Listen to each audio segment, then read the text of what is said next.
各位回到 Star C So Channel 的朋友们，大家好！感恩大家一直以来对频道的支持和喜爱，大家最近都过得还好吗？那今天呢是我们的中秋月圆之夜啊，一年一度的中秋节。那在这一个不管是中华的传统佳节，还是说每个月我们例行的满月之日，我们要一起来做一个大家都非常喜爱，或者说对于大家非常有意义的大众占卜，那就是要来看一下啊，我们的人生正缘。OK，在上一次看正缘的时候，有可能是我们的2022年初，或者说是这一年刚刚开始的时候。那今天呢，借助这个花好月圆的中秋满月的能量，帮大家再一次抽牌来分析一下我们的人生正缘。我们要看一下这个正缘的讯息是什么样的，它的特征包括它的外貌啊、年龄啊、职业啊等等、家庭背景等等各方面，只要我们在卡牌当中可以看到的，会传递给大家。我们也会看一下这个人出现的时间是怎么样的，相较现在大家来看这一组分析的时候，时间是长还是短，大约有多久的时间会出现。那我们也会看一下跟这一个人的相处和我们的课题是什么样的，以及最后看一下找到正缘，以及跟正缘相处，宇宙给我们什么样的建议和指引，希望可以帮助到前来这一则影片的朋友们。那同样呢，在这里就是祝福大家中秋快乐，中秋佳节花好月圆。那其实呢，中秋节这一个能量啊，它属于我们刚刚过了这个农历的7月，迎来了第一个满月，所以其实呢，在整体的能量方面是比较偏阴性的。那我们中华呢，就会有这样的一个传统，就是在比如说节气或者日子真的是非常冲的时候，我们就会过节。所谓的节，其实也是劫难的劫的一个音译呀。我们要相反把一些比较能量不是很良好，或能量比较集中，就会让我们出现很多纠结的日子，变成一个可以去庆祝、可以去平缓下来、可以相聚在一起，或者说可以让我们的心情得到释放的一个日子。所以希望大家啊，不管目前处在什么样的工作啊、生活的状态当中，比如说工作繁忙啊，比如说没有时间跟家人团聚，大家也一定要在这一天的晚上，或者说这一天，给大家自己一个小小的时间休息，去爱自己一下。OK，那如果是喜爱的朋友，或者说有这个传统的朋友，也可以跟家人朋友一起聚会吃饭，然后吃一颗月饼，或者说小酌一杯，来让自己缓解一下最近这段时间的纠结紧张的一个情绪啊。因为最近真的是全新逆行当中，希望每一个朋友也可以照顾好自己，尤其是目前的出行健康状态以及你们的身心灵平和。那也希望我们 Star C So Channel 的每一则影片可以在大家需要的时候帮助到大家，感恩大家，也感恩宇宙。好，下面呢，让我们一起来进入在选牌之前的一个冥想。那如果大家已经选择好了自己的答案，或者说今天的时间比较赶，那大家可以直接点开下面的选项来进入这个选牌，或者说进入这个读牌的环节。那在这之前，我们呢，就是说时间充裕的朋友们，我们也可以一起来花一点点的时间来放空我们自己，来调整一下我们的能量，做一个能量方面的清理和净化。那在我们今天的冥想开始之前，Starcy 也抽了2张神谕卡给大家，来帮助我们在这个满月前后，以及我们在显化正缘、连接正缘的过程当中，更多的去疗愈和清理到我们的能量。今天抽了2张神谕卡也非常的应景啊，卡中全部都有满月的信息和信号。OK， 那我们最左边的第一张卡牌，我们抽到的是 Anna Grandmother of Jesus。OK。安娜，我们主耶稣的祖母，这是纯粹的神圣女性能量啊，可以说无怨无悔的去滋养大地，滋养众生万物。它代表了不仅是地球的大地母亲之灵，也代表了宇宙的母亲，宇宙的神圣女性能量。我们看到它的后面有一轮满月。好，那我们又抽到了一张是 I am beautiful。诶，这也是一个满月的信息啊！我很美，审视自己，欣赏自己，钟爱自己，好吗 ？OK， 那在这2张卡牌之前 ，OK， 我们一起来进入我们今天的冥想。大家可以选择一个安静的环境，可以选择一个可以放松或者说安全的环境来闭上双眼，放松全身。让我们一起来进入今天的冥想。聆听一下宇宙的声音。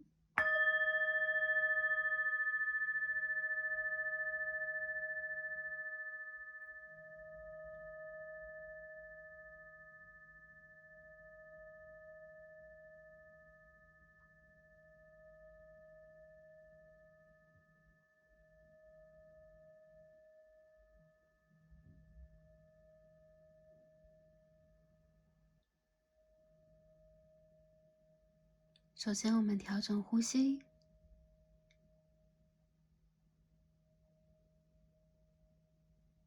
吸气3秒，吐气3秒。让我们一起开始。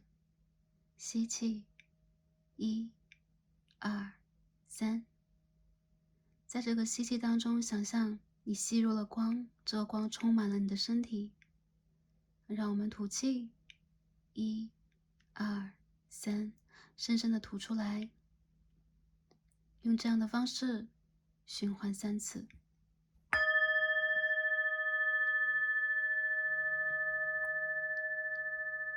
深深吸气，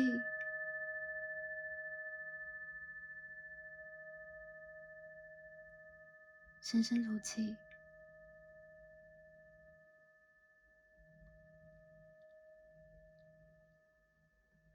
深深吸气，深深吐气。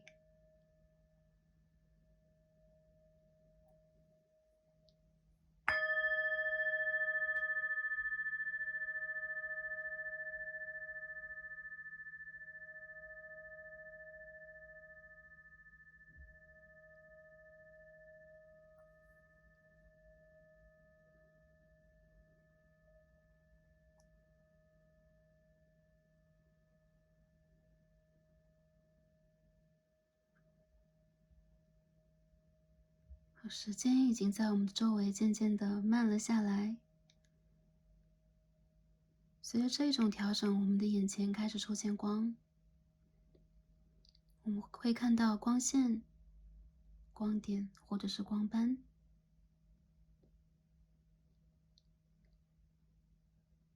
让我们一起朝着光的方向往前望去，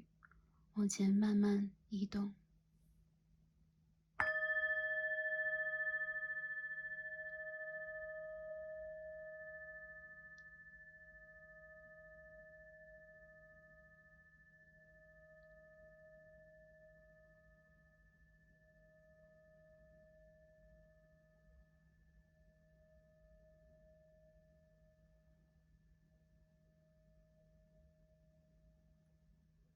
朝着这个光的方向，我们回到了我们的月亮宫殿、月亮家园。这是一个滋养我们的土地，这是我们的源头，我们来的地方。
大家的眼中，大家的意识中有可能出现了不同的形象，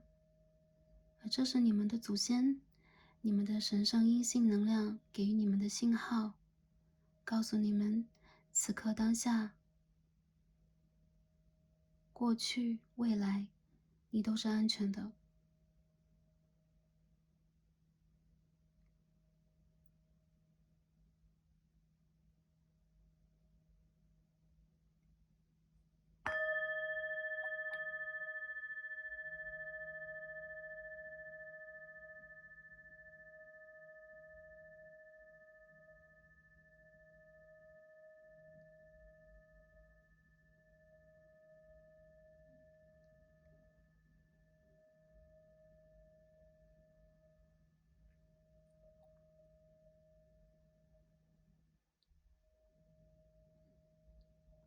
这是一种滋养，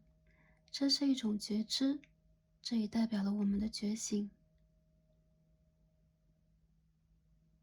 就从这一刻开始，当你感受到这个能量的当下，你已经是一个全新的你。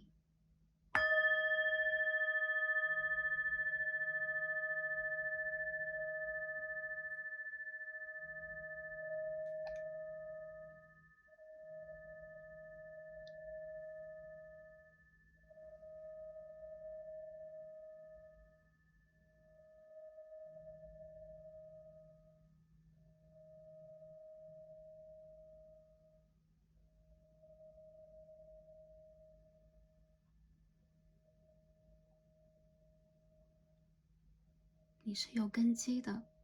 你是有光芒的，你是稳定的，也是美丽的。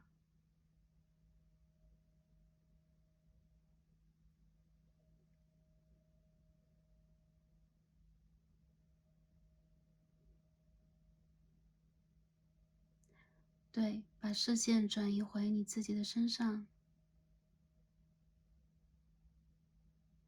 观察你的内在，同时也观察你的外在。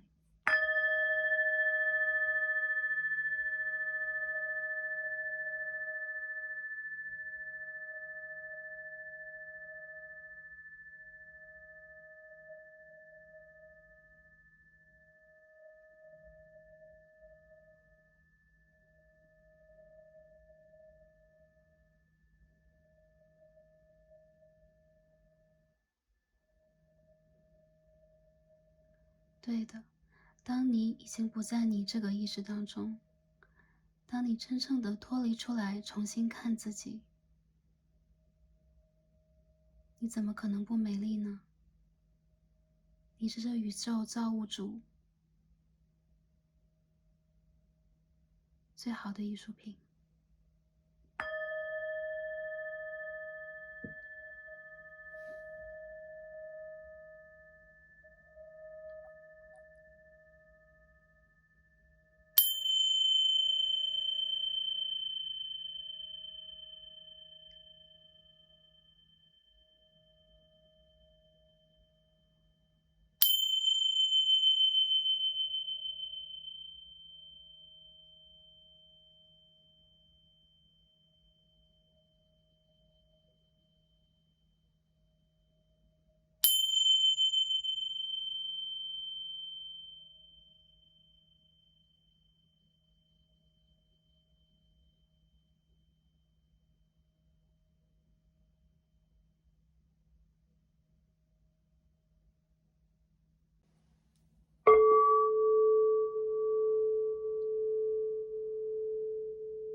感恩大家，也感恩宇宙。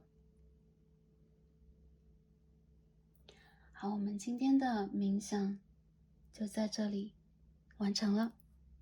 希望可以通过这个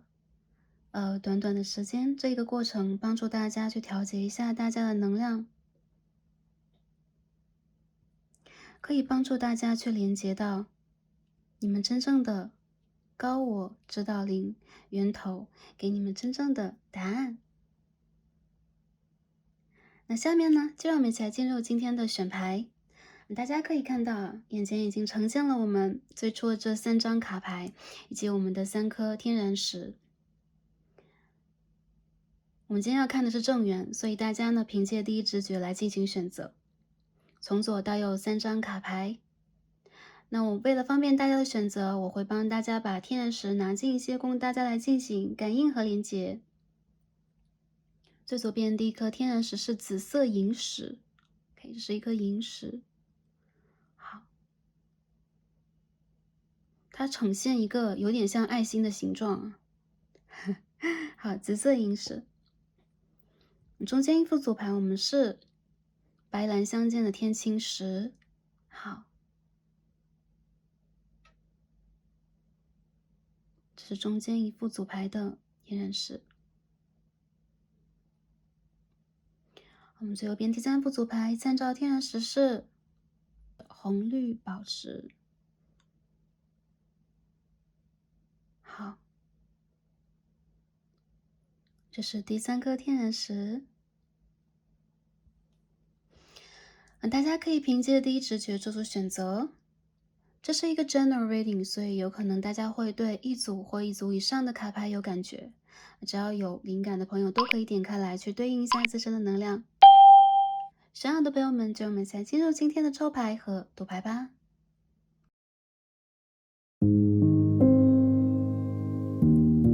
选到第1副组牌紫色萤石的朋友们，我们的神谕卡都已经抽好了。那今天我们要一起来看的主题呢，是我的正缘讯息。我们的人生真爱结婚对象的特质和信息是什么样的？对方的出现时间呢，相处状态的分析，以及宇宙给予我们显化正缘的建议和指引是什么？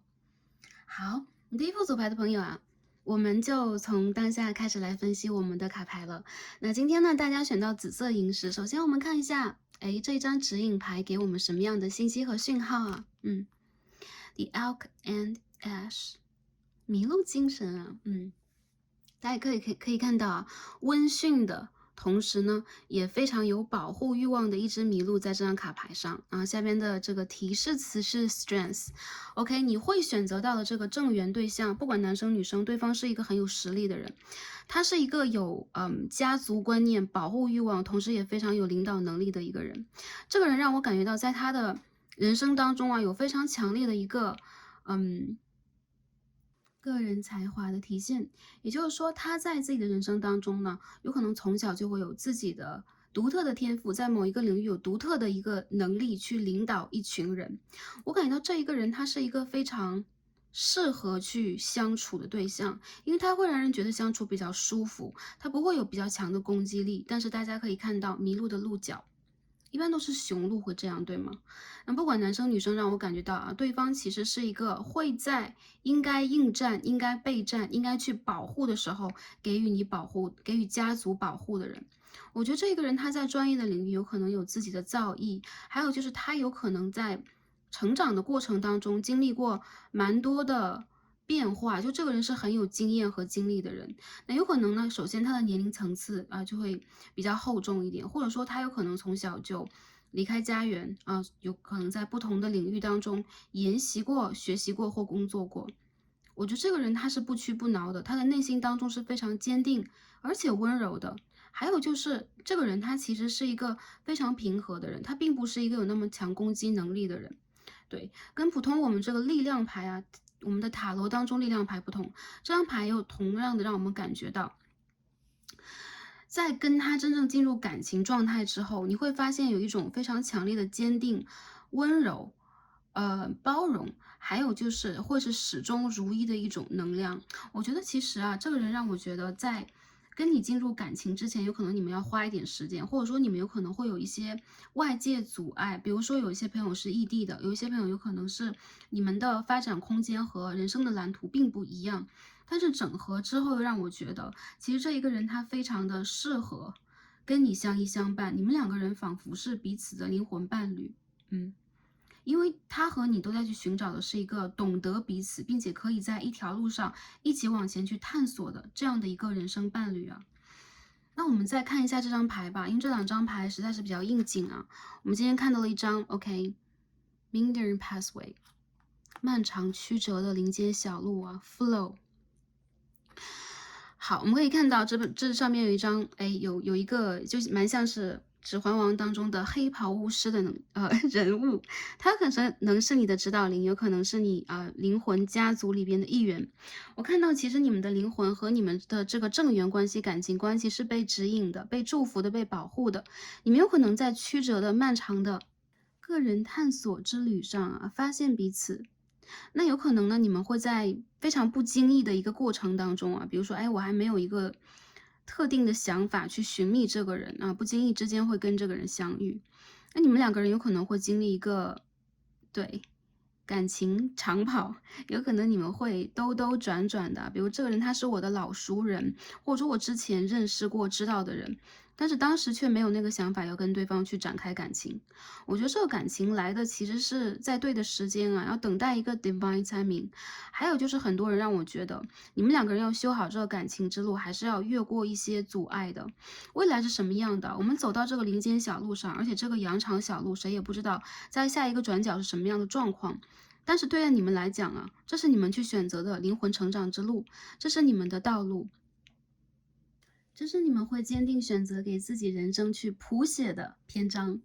OK， 我感觉你们两个人都是那种大地的老灵魂的感觉啊，不管你们在其他的星球或者说其他的维度有没有曾经学习过，你们来到这里是有意义的，并且你们都是非常坚信，以及你们会凭着自己的直觉去找你们那个方向，所以你们两个人有可能都是在人生当中有所作为，或者说在灵性上、在哲学呀、在人生智慧上有一定的个人的领悟的人。我觉得其实这一个人他有可能会在比较成熟的年纪遇到你，或者说在你遇到他的时候，因为这个人是一个老灵魂，所以他身上其实会，渐渐的啊，就在遇见你之后，就从一种幼稚青涩的状态蜕变出来。我感觉你们两个人会陪伴彼此一起成长，就是相辅相成一种成长的感觉。这张牌的数字是24号，我觉得你们两个人有的时候会产生一种互相包容的共感能力，有的时候你们是镜面的一个关系。再有就是，其实这一个人他会给你一个比较强烈的是懂得我的家的感觉，好吗？好，那下面呢，我们先把神谕卡放在一边啊，我们抽我们的 Tarot 塔罗牌，看一下，哎呦。已经出现了啊 ，Ten of Wands。我们看一下我们这个感情 ，OK， 它的当中的细节能量什么样的？比如说这个人的信息啊，他出现的时间、你们的相处等等啊，然后我们再集合其他的卡牌来进行一个分析啊，先抽牌 Six of Cups， 我们再继续看一下 The Death。Oh my God， 这个人他应该是一个旧人啊。有可能会是你们的某一个前任，或者说儿时的，学生时代的某一个同学、朋友 ，OK， 邻家的某一个人。我觉得这个人他跟你经历过分分合合，或者说这个人他和你曾经冒着彼此的理想远行过，但你们内心当中都没有忘记彼此。哎，再抽一张啊，这张牌是什么 ？Ten of Cups Reverse。OK。还有一些朋友啊，如果你还没有遇见他，有一些朋友真的是觉得，哎，我真的没有遇见我的正缘，好吧？没有遇见正缘的朋友，我觉得这个人啊，出现了 Knight of Pentacles， 他会在转角的时候遇到你，你会在转角的时候遇到他，你们两个人肯定是在相遇了之后，曾经经历过一些波波折折的过程，再走到彼此的生活里边的。我觉得你们两个人一旦相遇，很难忘记彼此，因为你们两个人前世就是灵魂伴侣了。有可能一些人，这个人他前世就是你的另外一半了，所以你们在内心当中多多少少会有一种认定，但是呢，又不想不想去完全的肯定自己的这种认定啊，然后慢慢去观察的感觉。这个卡牌当中有比较明显的风象配土象的能量，明显的前世灵魂伴侣和前世的一些羁绊和业力关系。我觉得你们两个人有可能会面临一些阻碍，要么就是异地的，要么就是说原生家庭的，比如说你们的父亲，亦或者说你们家族当中的一些成员的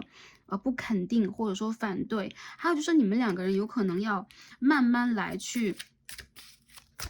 给这个关系一定的时间才能去认定彼此，因为有可能你们在遇见彼此的时候，自己都没有完全的肯定，哎，这个人就是我感觉他蛮对的，但是他真的是对的人吗？我们这边看到了这张 Two of Swords 的逆位 and the Moon， 哎，我一开始以为这张牌是 the Moon 呢，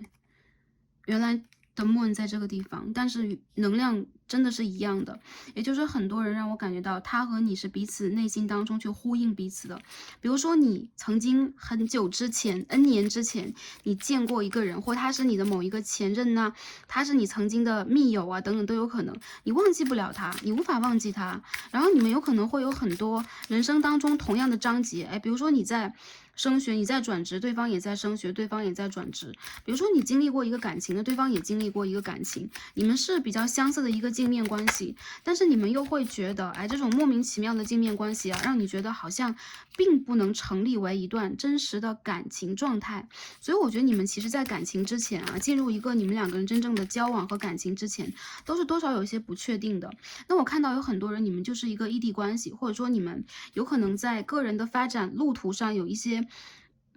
不同，以及有可能你们的家庭、你们的原生家庭有可能无法完全支持和指引这段关系，让你们两个人呢就完全认出彼此去往前发展了。但还有一层能量，就是让我感觉到啊，你和对方要去冲破的这层阻力，也是你们灵魂当中这一世必须经历的。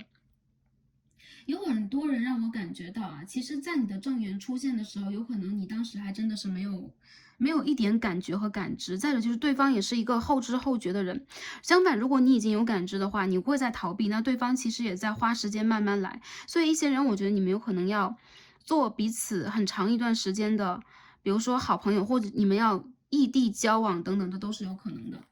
然后我看到的就是啊，你的这个结婚对象，你的这个正缘，他是一个很聪明的人呢。这个人他其实很有自己的创造能力、表达能力，有可能一部分的女生朋友，不管男生女生朋友，对方有可能他有一个艺术天赋，有可能他是一个舞者、一个 dancer，他有可能是一个有可能是个 star seed 啊，就有可能他是一个蛮会去把自己的才华表现出来的人，有可能他是一个经营自己的公众人物，或者说他有可能在某一些领域，比如说文学呀、艺术啊，或者说某一些创造型的科学项目当中非常有自己的建树。我觉得这一个人他其实是一个头顶轮蛮开的人，到哪里都比较容易引人注目。再者就是你和他之间让我感觉到你们是彼此的 magician，也就是说你们其实手上有很多你们的天赋才华可以去展现出来让对方看到，但是你们唯独在感情里边有的时候是把自己放在一个可进可退状态的，甚至你们两个人都有很多选择。我觉得这个感情真正的啊，你们两个人变成一体之前，就比如说我认定彼此之前，你们有可能在这个感情里边，很多时候会以自己的发展为你们的最高优先级。再者就是我看到啊，其实这个人他心里边是有感知和感觉的。我们可以看到一个权势之眼在手掌当中，是吗？也就是这个人他有自己的第六感，他有一双灵巧的治愈之手，他有可能也知道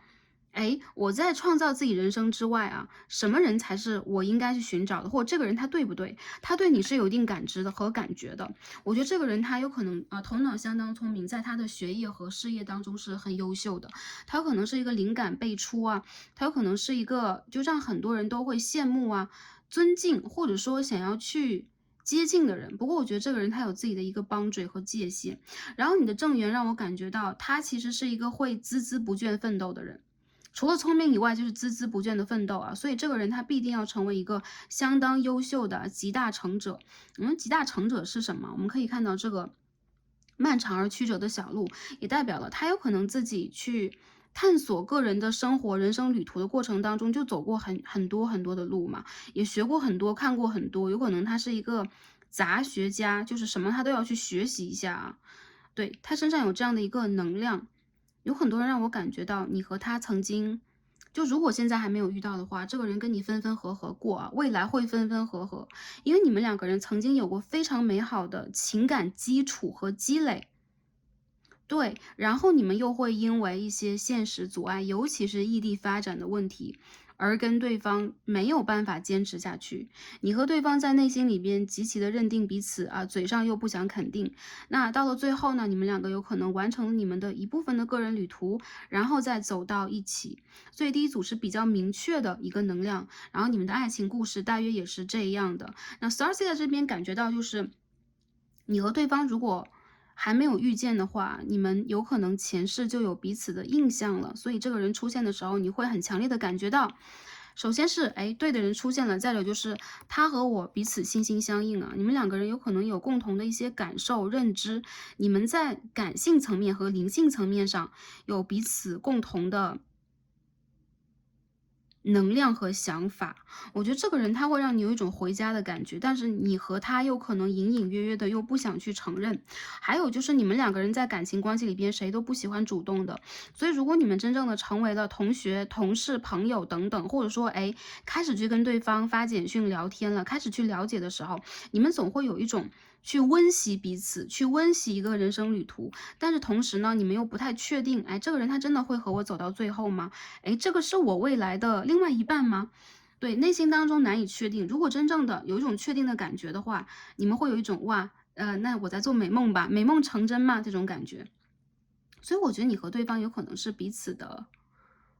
心中的这个 star，彼此心目当中的最理想型，但是一般最理想型我们都会先规避一下，因为有些东西太过于美好以及不现实，会让你们去产生一些纠结感。所以我认为你和这个人要去经历过一些什么，有很多朋友有可能会觉得，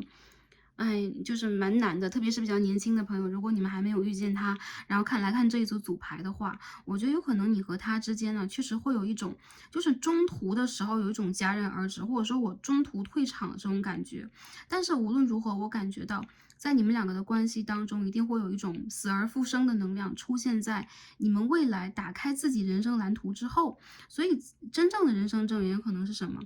第一个就是能够陪伴我们人生旅途很久的人，那第二个有可能就是会在我们的这个漫长的人生旅途当中啊，跟我们走到最后，这是两种啊，因为在不同的阶段，我们有可能在显化不同的正缘，所以，哎，当然每个朋友我们都希望我们的一路走到底啊，我们就一个人走到底。我觉得这个人他会让你觉得，就是说跟他走到底是有一定的难度的，但是你们两个的人生却有高度的配合彼此的欲望，欣赏彼此的欲望，因此你们还是会为了对方而变成一个更好的人。我看到有一些女生朋友，你们有可能是火象天蝎，然后你们有可能是你在遇见这个人之后，有可能会有一种我不想被控制的感觉，所以你们两个人在一起之后，我觉得总会有一方啊，或者两方都在往外推，去选择暴走。比如说，我先选择离开这个能量，我先选择去追求我自己，因为你们不想被彼此所控制，所以你们需要让自己变得更加的优质、坚强，以及在这个关系当中可以有一种 grounding 啊，落定下来的感觉。我觉得你们两个人其实都是彼此都不太好把握的人，就有点难度。但是同时让我感觉到你们两个人真正的走向一个完美。天呐，我抽到的是 judgment 啊，我们看到 judgment 走向你们的完美，走向你们最后的决定，其实是时间的问题啊，divine timing。因为大家可以看到天使的手上有笛声啊，他的手上也有这个时间到了的一个意象。所以一些朋友啊，我感觉你们的这个正缘现在有没有出现啊？多数人，我感觉到其实你有知道他，你甚至在内心当中在想的是一个前任，但是你又不敢去确认这个人，有可能你会觉得我和他一刀两断，或者说我们两个人各走各路，但其实有一些事情是不确定的。我感觉有很多人，你们会和之前有过感情瓜葛的一些对象啊，最后选择彼此，原因在于时间到了。还有一些朋友，你和他没有相识，那他在未来可能会以一个灵魂伴侣的姿态走向你的人生，你们两个人是细水长流，慢慢交往的。你们有可能一定要去绕过一些阻碍，包括你们内心当中的一种抗拒感。为什么你们在抗拒自己的正缘呢？我觉得是因为时间在催促你们变成你们应该变成的人，走你们应该走的方向。所以你和他有可能是那种殊途而同归的，就是你们两个的路有可能不太一样，但是走到最后你们又会有一种重新相遇的感觉。因此我看到啊，你和对方其实在显化彼此，也就是说在显化正缘的朋友，这个人就是你要显化的人了。还有一些人让我感觉到他走到你的人生当中，你们两个人进入一段稳定交往还需时间。如果目前在稳定交往的朋友啊，我感觉其实你们两个人有可能就要花时间去继续交往下去，才能够真正的商议在什么时候落定你们人生当中的最后一个选择啊。比如说不能说最后一个选择，重大选择，比如说我们什么时候真正的走入婚姻，我们什么时候真正的建立我们的家园。我感觉有很多人你们还在这个途中，但是你好像已经知道这个人了。星座方面来讲一下啊，比较偏向于阳性能量这边，男性能量这边非常偏向土象，他的星盘当中有土象和水象，金牛啊，金牛、摩羯、处女比较强，然后这牌里边还有天蝎、巨蟹、双鱼的能量，我觉得什么星座都会出现啊，还有个别朋友，我看到水瓶，我看到有火象，那火象里边我感觉还是很明显的会有这种天蝎能量存在啊。我觉得其实你和对方，你们两个人之间啊，在这个感情当中，就是说，哪怕你们真正的有一天进入了婚姻，进入了家庭，你们两个人有可能也会有很长的一段时间，为了经营你们自己的个人人生，你们想要去叛逆的。所以很多人我觉得你们的这个真正的正缘关系，也并不是一个非常传统的制式化的关系，因为这边的国王牌是逆位的，所以特别是女生朋友阴性能量，我觉得在这组里边你们是一个不会去厌倦的开拓者，你们一定要去实现你们的个人理想的。所以我觉得啊，缘分以及包括情感这件事情，你们会拥有，但是它不是你们的一个束缚。所以你们在蜕变当中的话，就去做自己。如果你们真的觉得我不想被一个人和一段情感所把握和牵制，因为我看到有这样的一个状态啊，大胆去走你的路。我觉得对方他其实在内心当中是非常理解以及尊重你的人。有可能在表面上你会觉得啊，我在这段感情当中不一定能够100%的感受到对方给我的支援，但是我觉得这个人他起码懂你。我看到女生朋友，你们比较容易遇见这种温吞吞的，但是内在却非常的坚强、坚持，甚至有的时候会让你觉得非常果决的、太过于理性的对象。那如果是男生朋友，你们来到这一组，其实你遇见的，我觉得是一个像天使或者说像是精灵一样的另外一半。我觉得对方他有灵性，但同时他也是一个不太好把握的人。我觉得你们两个人的议题永远都不是互相束缚啊，你们的正缘不是互相束缚对方，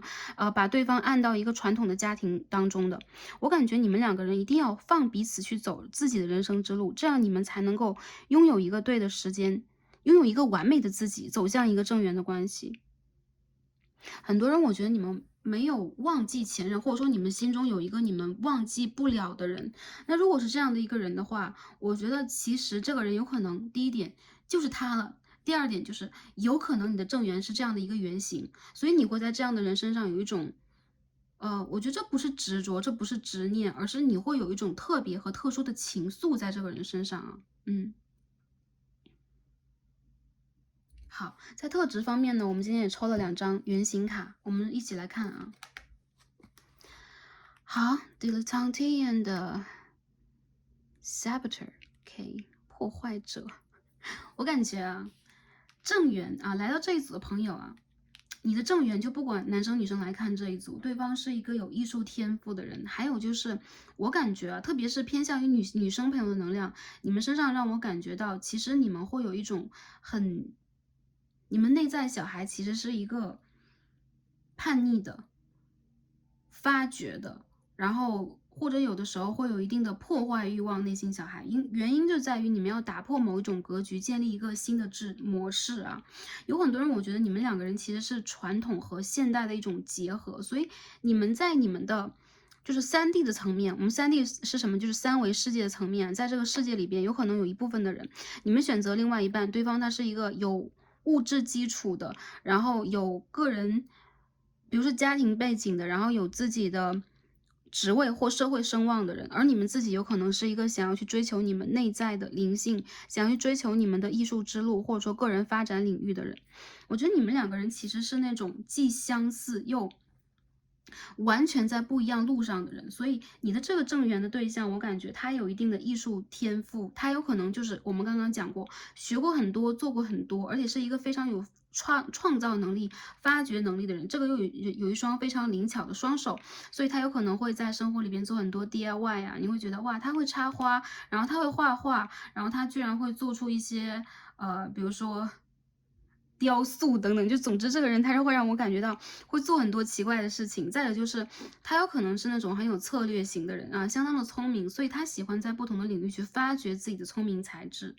那我感觉其实这个人他有的时候在很多的事情上啊，他什么都有可能知道，会涉猎一点，但是他涉猎不深，也会有这样的一个能量。再有就是这个人他有一定的破坏欲望，为什么？因为我觉得这个人他其实在内心里边很想去彰显自己真正的能量，这就是我们刚刚所说这个暴怒的内心小孩。内心小孩里边让我感觉到他其实灵魂里边会有一种受困的感觉啊，在三维世界中受困的一个感觉，所以有的时候他会去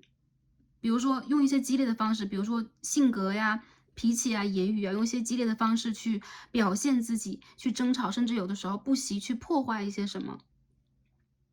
但我觉得这个并不是他真正的自己，这是他内心小孩。所以我感觉他这个人其实是一个反传统的人，所以在任何时候他都是一个革新者，他都是一个创造者，他都是一个去改变的人。他有一定的领导才华，所以他有可能会引起一些人的注意，然后以及追随。很多人我觉得这个人他有可能在 social media 或者说自己的领域当中就是小有名气的。嗯，我感觉跟这个人在一起很有，嗯，很有趣啊，就真的生活很有趣味，但同时你有可能会感觉到，有的时候你把握不住，你不知道下一秒的人生当中会跟这个人啊发生什么，或者说发生什么样的一种改变。更多时候，我觉得这个人他强烈的需要证明自己。只要他证明了自己了，只要他做到高位了，我觉得他的内心小孩会被治愈。还有就是有可能你会陪伴他，治愈他内心小孩。治愈内心小孩的方式就是发掘他的才华和天赋，以及你们两个人一起去创造和探索你们人生之旅上可以用什么样的方式去营造一个更加美好的人生和生活。所以你们有可能会装潢装点你们的家居啊，有可能你们会去一起做一些事情啊，有可能你们一起去叛逆啊，比如说我们两个人一起逃掉工作，我们两个人一起说走就走的旅行，然后我们两个人一起去做一些以他兹拉，就是日语啊，就是说一些很淘气的事情啊。OK，用这样的方式，然后去陪伴彼此的内心小孩，我觉得这是非常美好的一个相处形式啊。更多人让我感觉到啊，其实你选择到的这个正缘对象，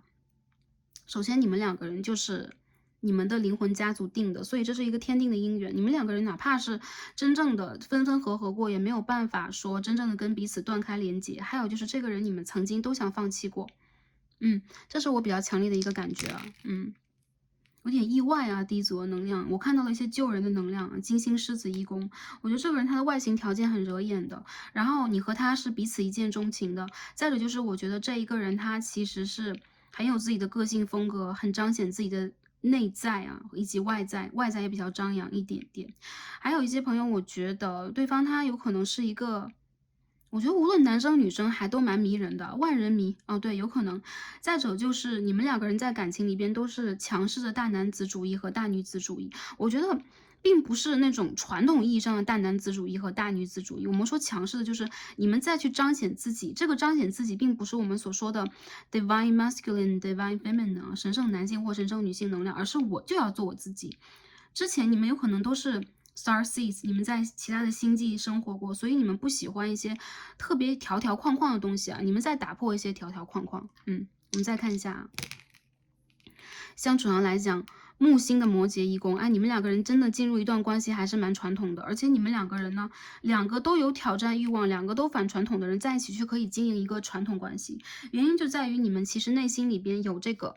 麋鹿的精神啊，你们有这个 Knight of Pentacles，也就是说，我看到其实你们心里边是那种，我选择了一个人啊，不撞南墙不回头的，我选择了一条路，我不撞到南墙不回头的，这种内心倔强、外表变化比较多的一个对象。所以我觉得，其实这一个人，你在跟他真正的深刻相处之后，你会发现，他对于情感，他对于家庭，他对于人生的选择，特别是也包括事业的选择，还有就是我喜欢一个朋友啊，这个人他是我的死党，他是我的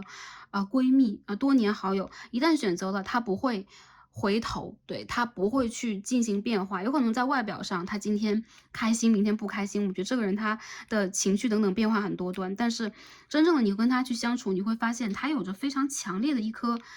真金之心呐、像金子一般的心，所以在事业上，在人生的发展上，在他去做的人生大选择之上，不会那么容易的去偏离他最初的一个选择。所以这个人他并不是一个多变的人，相反是个固执的人。就你们两个人都有一种固执能量，然后这两个都是一宫啊，我觉得其实你们两个人就是很自我，就一个自我配自我的正缘关系啊。我可以说，其实你们两个人是彼此灵魂的家园和依靠。再者就是你们两个人并不是传统意义上的强强联合，因为你们要各自在自己的领域去强的。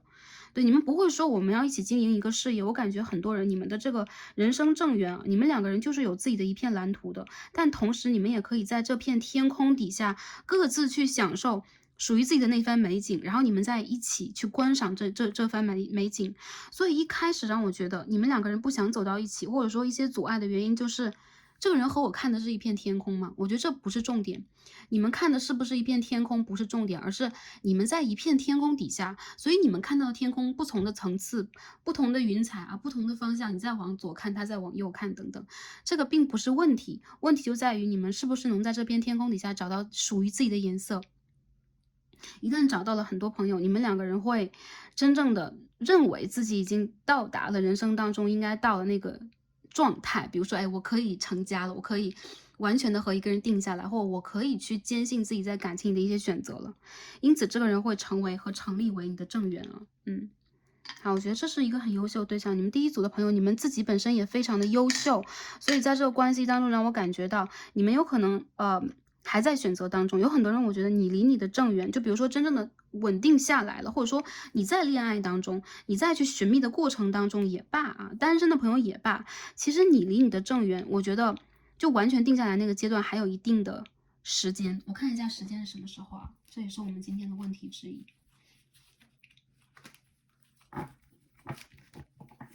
好，所以看一下它出现的时间是什么时候。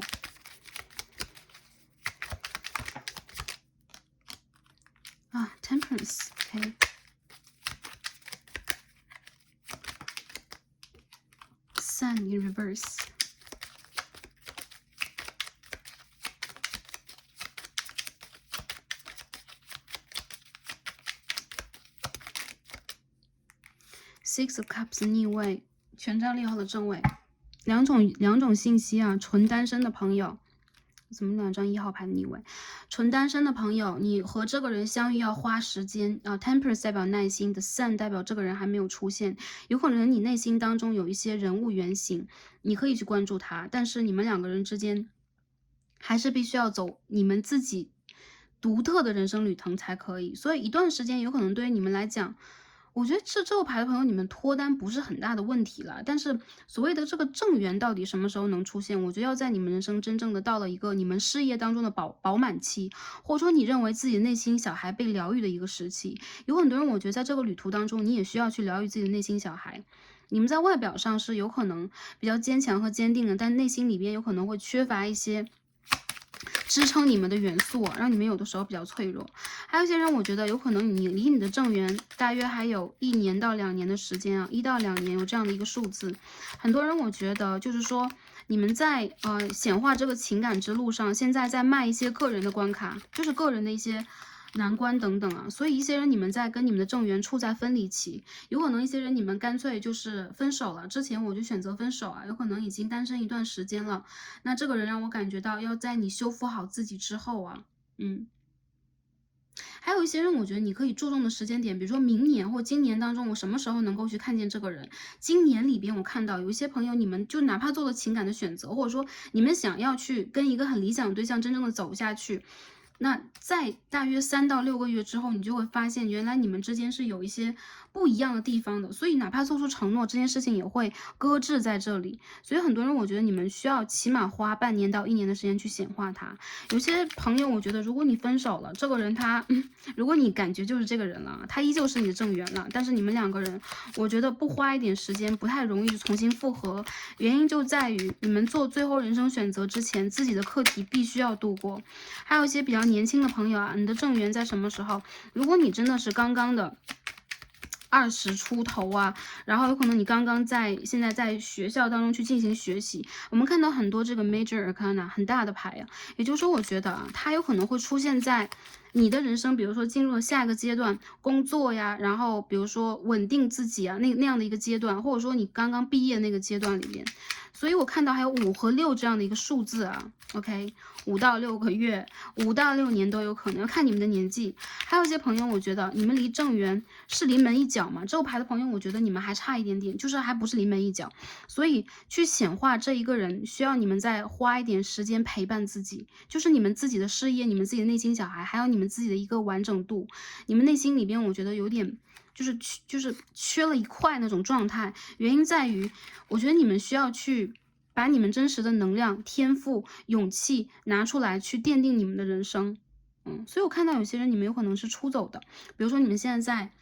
远离家乡的一个地方，你们在去做自己的事情，你们在打拼，你们在证明自己啊。第一副牌的朋友，你们一定可以证明出来你们自己，因为我感觉到你们其实是相当有魅力的，或者说你们相当有一种显化欲望的人，就这件事情你一定要显化出来。所以呢，我看到很多朋友，你们正在去走向正缘的路中间。第一副我给的时间是路中间，你们还需要再往前探索一个阶段。比较明显的一个能量，我不知道大家是不是不太乐意接受这个信息。就在这半年之内，我觉得你们先花时间去整理自己和学习，以及提高你们的内在。我觉得你们可以去做自己喜欢的事情等等。对，因为我觉得这个人他和你一样在做一样的事情，你们两个人必定要花一点时间啊。这副牌迷路的精神，以及这副牌里边整理的讯息是这样的，好吗？最后看一下，我们今天抽到这个 The Moon Oracle。 好了，因为今天我们做这副占卜啊是这个满月前后，所以说我们要用月相卡、月亮的卡牌帮我们来明示一下这个讯号啊。月亮告诉我们 Two Paths， 这是月亮和木星的牌啊。月亮木星在天蝎射手。很多人我觉得你们现在就在路途中间啊，还是一样的。我们可以看到女神骑着骏马，然后在两条路障中间再往前去行。你和对方要去做选择的啊，你们要去做选择，是我到底要往哪里去走。还有就是，其实在你们面前有可能是充满选择和挑战的，而你呢，其实首先不想去放弃自己的挑战的同时，对方也是一样的。我看到你们两个人其实还是一样，你们有自己经营的路和旅程了。不过最后你们依然会为对方选择彼此，因为这是你的正缘啊，这不是要看一个分分合合的情感关系，而是你的正缘。所以你们要有一个坚定的信念，就是哪怕你有路去选，或你和对方就是在不同的国家和国度，我就是知道这个人，我就是在心里边在等这个人。但是你不要担心，去走你的路，去显化你自己人生当中的胜利和旅途。我觉得你们在对的时间会又走到一个分岔路口，去选择对方。这个牌里面怎么看到这么多 path， 就是路呢？对，我看到其实你们的路蜿蜒而曲折，你们有可能会有一些选择，但是就是我指的是人生选择啊，就是你们的事业呀、你们的发展的规划呀这方面的选择。但是对于你们两个人来讲，就是我们什么时候能够把选择的这个主动权掌握在我们自己手上？当然是当我们真正的成功了、成熟了，或者说稳定了，我们真正的能够去把握的时候，我们才能够去做成功的选择。所以你和他都是，我看到这个人让我感觉到他其实具备这样的一个能量，但他一定想要在最对的一个时间，我相信你也是的。好，那最后呢，我们再看一下还有没有什么没给大家解释的，因为这是第一组啊，有可能解牌的顺序会有一点就是生涩一点。对，我感觉你们看没看到这个牌里边两个人的肢体这两个人的肢体动作都非常的特别，以及很伸展。我觉得你们两个人在外形条件上很配，很登对。然后这个人他是你前世的伴侣，所以你们两个人肯定有很多相同的地方，相同的东西。还有你们两个人有可能有共同的爱好。再者就是你们两个人的身高、体型等等都非常的匹配，你可以观察自己是什么样的，我觉得对方他其实跟你配对来的。有些人我觉得这个人他其实是那种四肢比较修长的人。然后再者就是在形象上，我们在最后看一下外形条件啊。有艺术气质，有气质啊，无论男生女生。再有就是我感觉对方他其实是一个会在就是说外观呢，就穿着上来讲不走寻常路的这样的一个类型。有可能他会比较的 fashion， 我们说嘛，有可能他会走的比较前面，还有就是他有可能走的就比较vintage， 对吧？比较后边，这都是有可能的。然后感到他其实是一个，就是他知道用什么样的方式来表达和展现自己。我们先说男生好了，男生我觉得这个人他其实形象和气质都蛮好的，蛮帅的，但是他有可能会让人觉得少言寡语啊，然后有可能有的时候呆呆的，有可能他在讲话的时候会比较直接，比较缺乏一些美好的形容词啊。我指的美好形容词就是他缺乏一些言语的修饰，就比较直接的一个人，他比较理性啊，理工科的感觉。然后如果是女生的话，让我觉得这个女生应该是一个很美的人，她很美，然后她会有那种，就她的美不是完全古典的，是一种反古，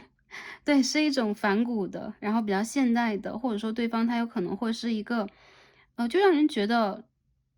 很独立、很有个性的，就很 rainbow 的这种女生。所以我感觉其实你们两个人之间，倒是在外形上啊，完全可以入彼此的眼，但是在个性上来讲，有可能你们两个人在彼此的眼中，就彼此眼中都是一个坏个性的人啊，我们要打引号坏个性。原因就在于，其实你们两个人都有自己内心里边的小执着和小骄傲，以及你们的真正的聪明才华，就是不想去让给彼此的这个主动权，或者说啊，应该说是主导地位。OK， 看完了，那最后我们再看一下啊。OK， 分析完之后看一下最后宇宙给我们什么样的建议和指引呢？首先我们看一下月相的女神卡，我们今天看一下 Queen of the Moon 啊，月光女神、月光皇后牌给我们讲的是什么？因为今天我们抽的卡牌都是跟月亮相关。OK，Self Love， 这是一张 Waxing Moon。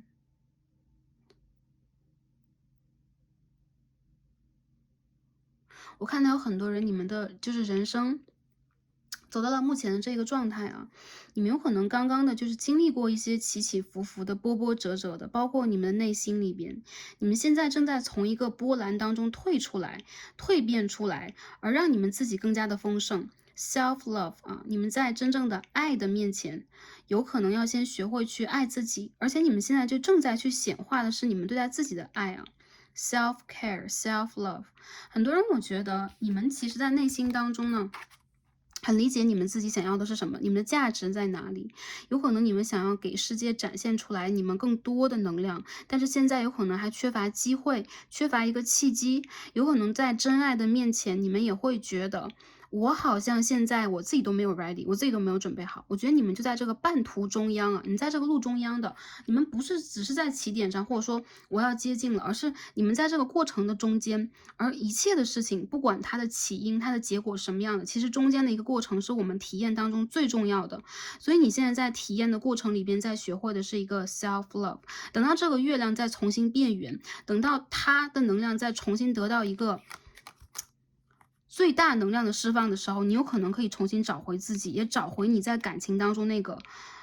最像自己的感觉。现在我觉得你们在重新去调整自己，而且很多人我觉得你们在内在和外在都在去充实自己。宇宙在告诉你，找到你的正缘之前，你先要学会的就是一个自我价值和自我之爱。你是美的，你是内在外在都美的，你是一个足够可以被爱的人。但同时我觉得有可能你会因为一些外界的事情或情感当中的一些波折，你会对自己缺乏一些自信和理解，或者说一些理解。我觉得其实我们自己每个人都是一本书，怎么去读懂我们自己，其实这是最难的一课。我们可以去学着读一个人啊，就很多大众占卜，就是 SARS 也做了很多，去读一个人。其实我觉得读一个人还是蛮客观的，但是读我们自己真的非常困难。我觉得这之前你需要先去理解自己，你先去理解自己的那个月缺在哪里，你需要去补足它。我看到很多人离你们的满月，就是人生当中这个完整，你们有可能还差那么一点点的时间了。在这个过程里边，你们会释放你们的天赋，你们会去做你们的选择，但是什么样的选择对你们来说都不重要，因为殊途同归啊，在这个路上你一定会遇见这个人，好吧？有可能你们在之前也会一样的，你们自己拒绝过，或被你们很欣赏的人拒绝过啊，这都有可能。原因我在于这副牌的朋友，你们并不是和你的正缘不相爱的，或和这个人是不相爱的，这个人也爱你，但是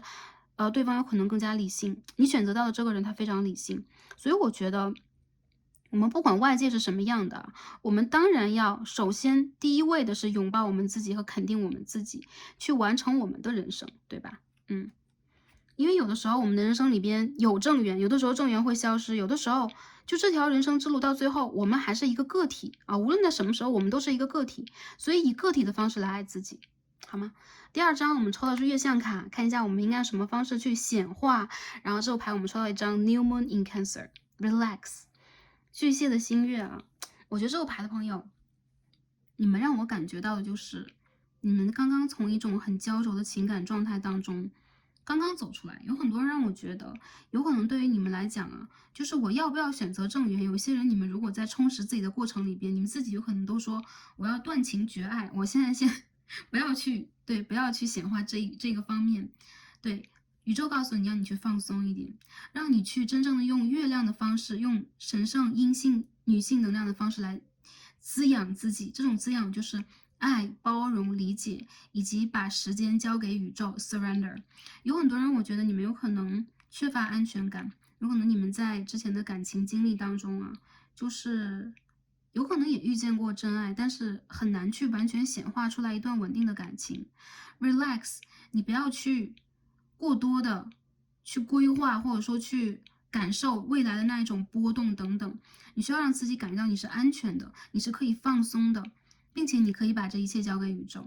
然后这个巨蟹的心语让我感觉到，其实你们的一切都在被好好的保护着，被时间好好的安排着。所以当你们真正的去放松，或者说我不再去焦急的，或者说困惑的寻找以及等待或疑问这件事情，反而它会以一个更轻松的方式来到你的生活里边。一切都要放轻松一点，包括你们的事业和你们对待自己的把握，不要对待自己要求过于严苛、过于高，然后让自己的情绪得到一些释放和安抚。我看到很多人，你们可以在新月的时候啊，这牌的朋友应该是新月能量。新月的时候，你们需要去给自己一个新月前后吧，小小的假期，释放一下，放松一下。然后你们可以去温泉啊，然后你们可以去散步，你们可以去跳舞，可以去做自己最喜欢的事情啊，一个人就可以了。然后把这个能量交给自己，也交给宇宙。这是我看到的。还有就是你们的一切被保护的很好啊，我感觉你们不需担心，真的是无需担心，也无需去为了这件事情而挣扎而奋斗。比如说我要显化正缘，我要怎么样，我是不是一定要让自己变得更美，更坚强，或者说更帅气，然后更加拥有事业地位等等，什么都不需要。因为这个人他就是你的正缘，在一个对的时候，他就是会陪伴你的人生。所以说，你们在这个正缘到来之前，完全可以给自己一定的时间去让自己做自己喜欢的改变啊。好，最后我们再看一下抽到的易经卡是什么。我们今天抽到一张雷地雨卦啊，来七哟。守りより今は攻め、知恵やアイディアが次々と浮かぶ。热情，也就是说啊，这副牌的朋友，当下我们最该做的就是一个事前确认啊，我们当下要确认一下我们曾经经历过什么，我们做到过什么，我们要去接受之前一段时间的现实和我们当下的一个状态，然后再往着目标再去重新的前进和挑战。大家需要拿出一些勇气，去战胜之前的灵魂暗夜给你们带来的恐惧。所以我觉得现在是一个你们正在去重新布阵的一个阶段，然后你们有可能现在需要让自己去为自己的人生经历等等，为了你们的人生再重新去做一些什么了。很多人我感觉到这是随着你们的灵感，随着你们的一些创造出现的，就生活里边的。当你们重新对待生活产生热情、产生热爱的时候，你们会重新的拥有你们灵魂当中本有的智慧。很多人我觉得你们对待感情需要让自己再勇敢一点，这种勇敢不一定是我们说这个就是说与其是攻，与其是守，现在不如我们进攻啊。这个进攻的意思就是你们需要去积极的采取一些行动。我觉得这种行动是什么？很多人我觉得你们需要先去爱自己和做自己，肯定自己。大约就是好，这是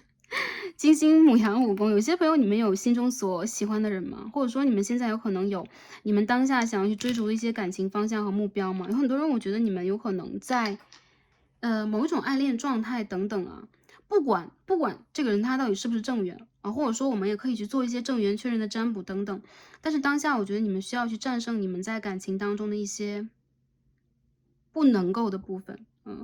还有就是对待你们来讲，一切是安全的，不管你们要不要进行行动，你们要怎么样去做，或者在事业当中你们要做一件什么样的事情，你们是安全的，所以你们需要去拿出热情，而不是缩回去，好吧？OK，那第一副组牌的朋友，我们今天所有的卡牌就解读到这里啦。那很希望啊，在这副卡牌当中传递给大家属于你们的讯息、好消息等等。最重要的就是啊，无论我们在人生里边在显化在做的是什么，你们需要的就是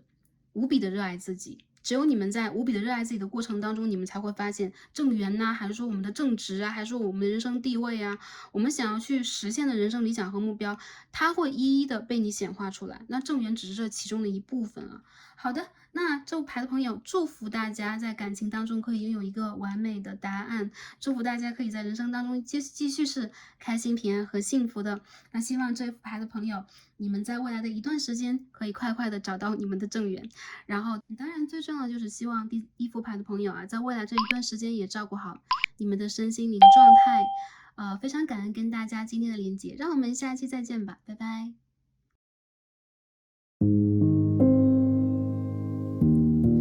好，选到我们的中间一副组牌，参照的天然石是白蓝相间的天青石的朋友们，我们的神谕卡都已经抽好了。那今天我们要一起来看的主题呢，是借着我们中秋满月的能量抽牌，帮大家一起来看一下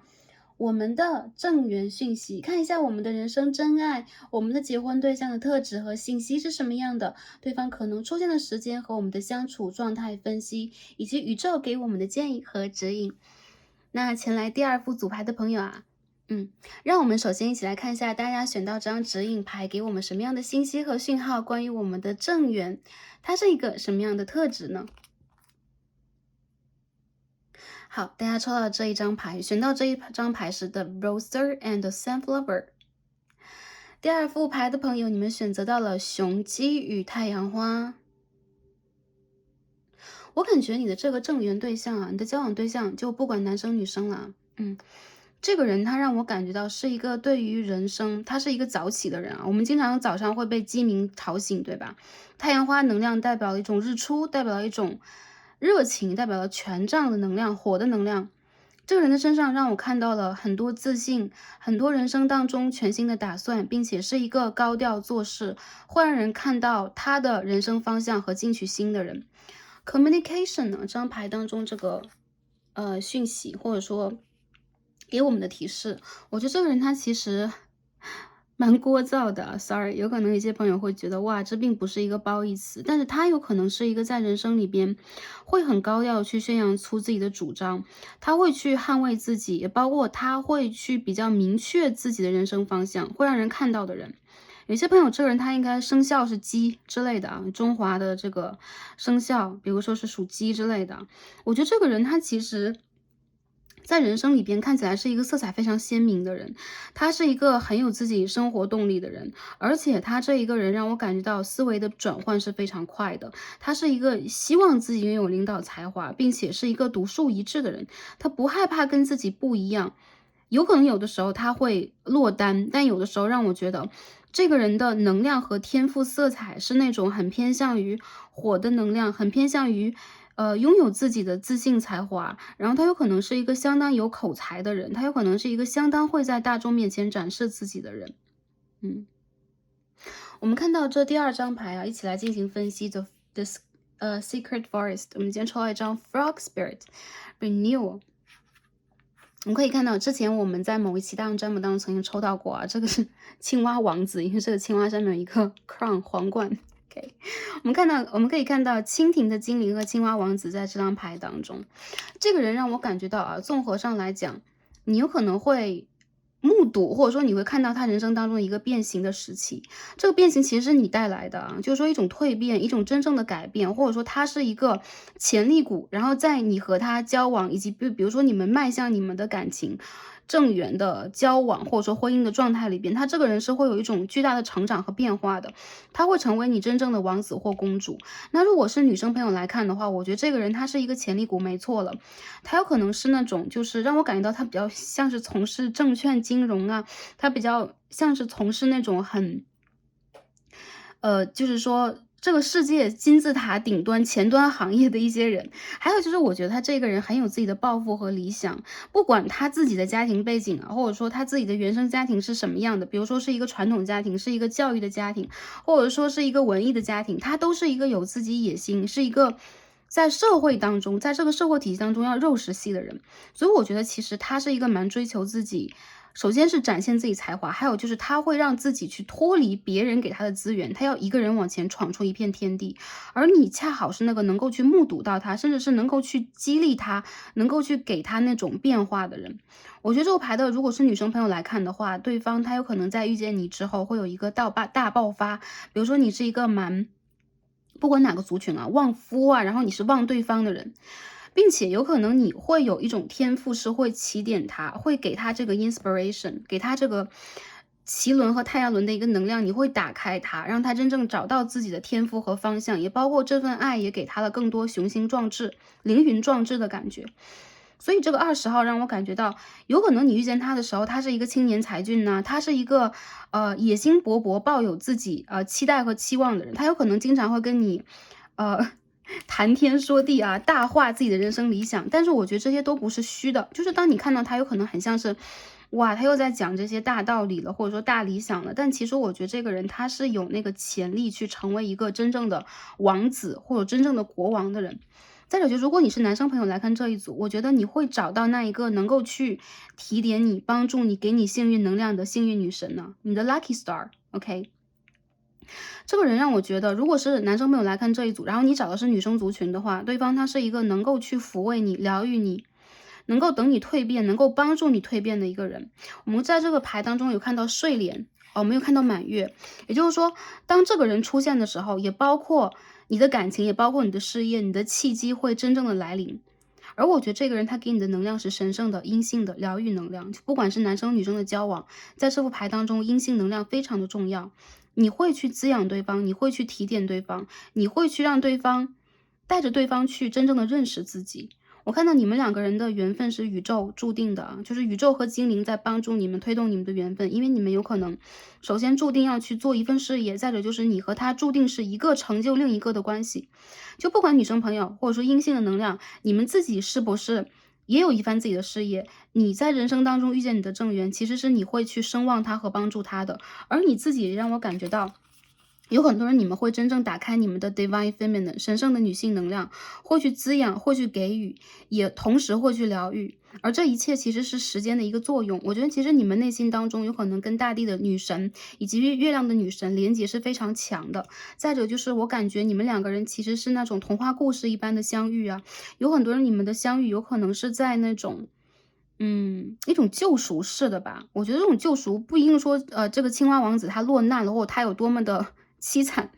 身世凄惨等等，不一定啊，有可能他恰好在自己人生当中的一个低谷期，或者说需要去找到自己的一个时期，而你出现了。所以我觉得其实这一个缘分同时也是他的幸运，同时也是你的幸运啊。你的幸运就来源于当你真正的用你的方式去启迪到你自己，启迪到对方，也包括去引发这一段正缘的时候，你们的这一切其实才会有一个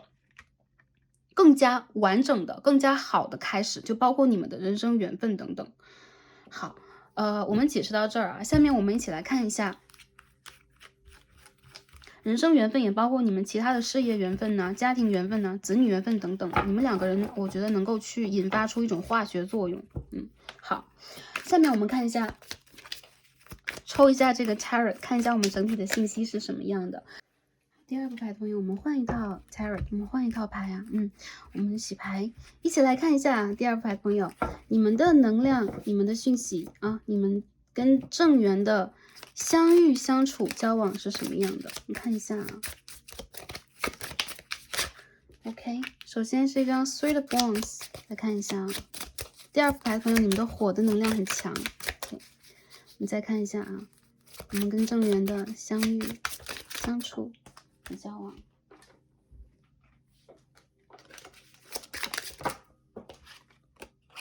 ，Justice in reverse，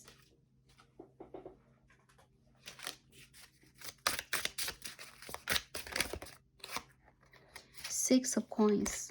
你们两个人是以恋爱为前提在一起的啊。当初你们两个人 Justice 的逆位代表了你们两个人都会有一种这个人我蛮喜欢的，我想去了解看看、处处看看的想法。所以一开始呢，你们有可能是因为那种个性啊、外形各方面的一种吸引走向了对方。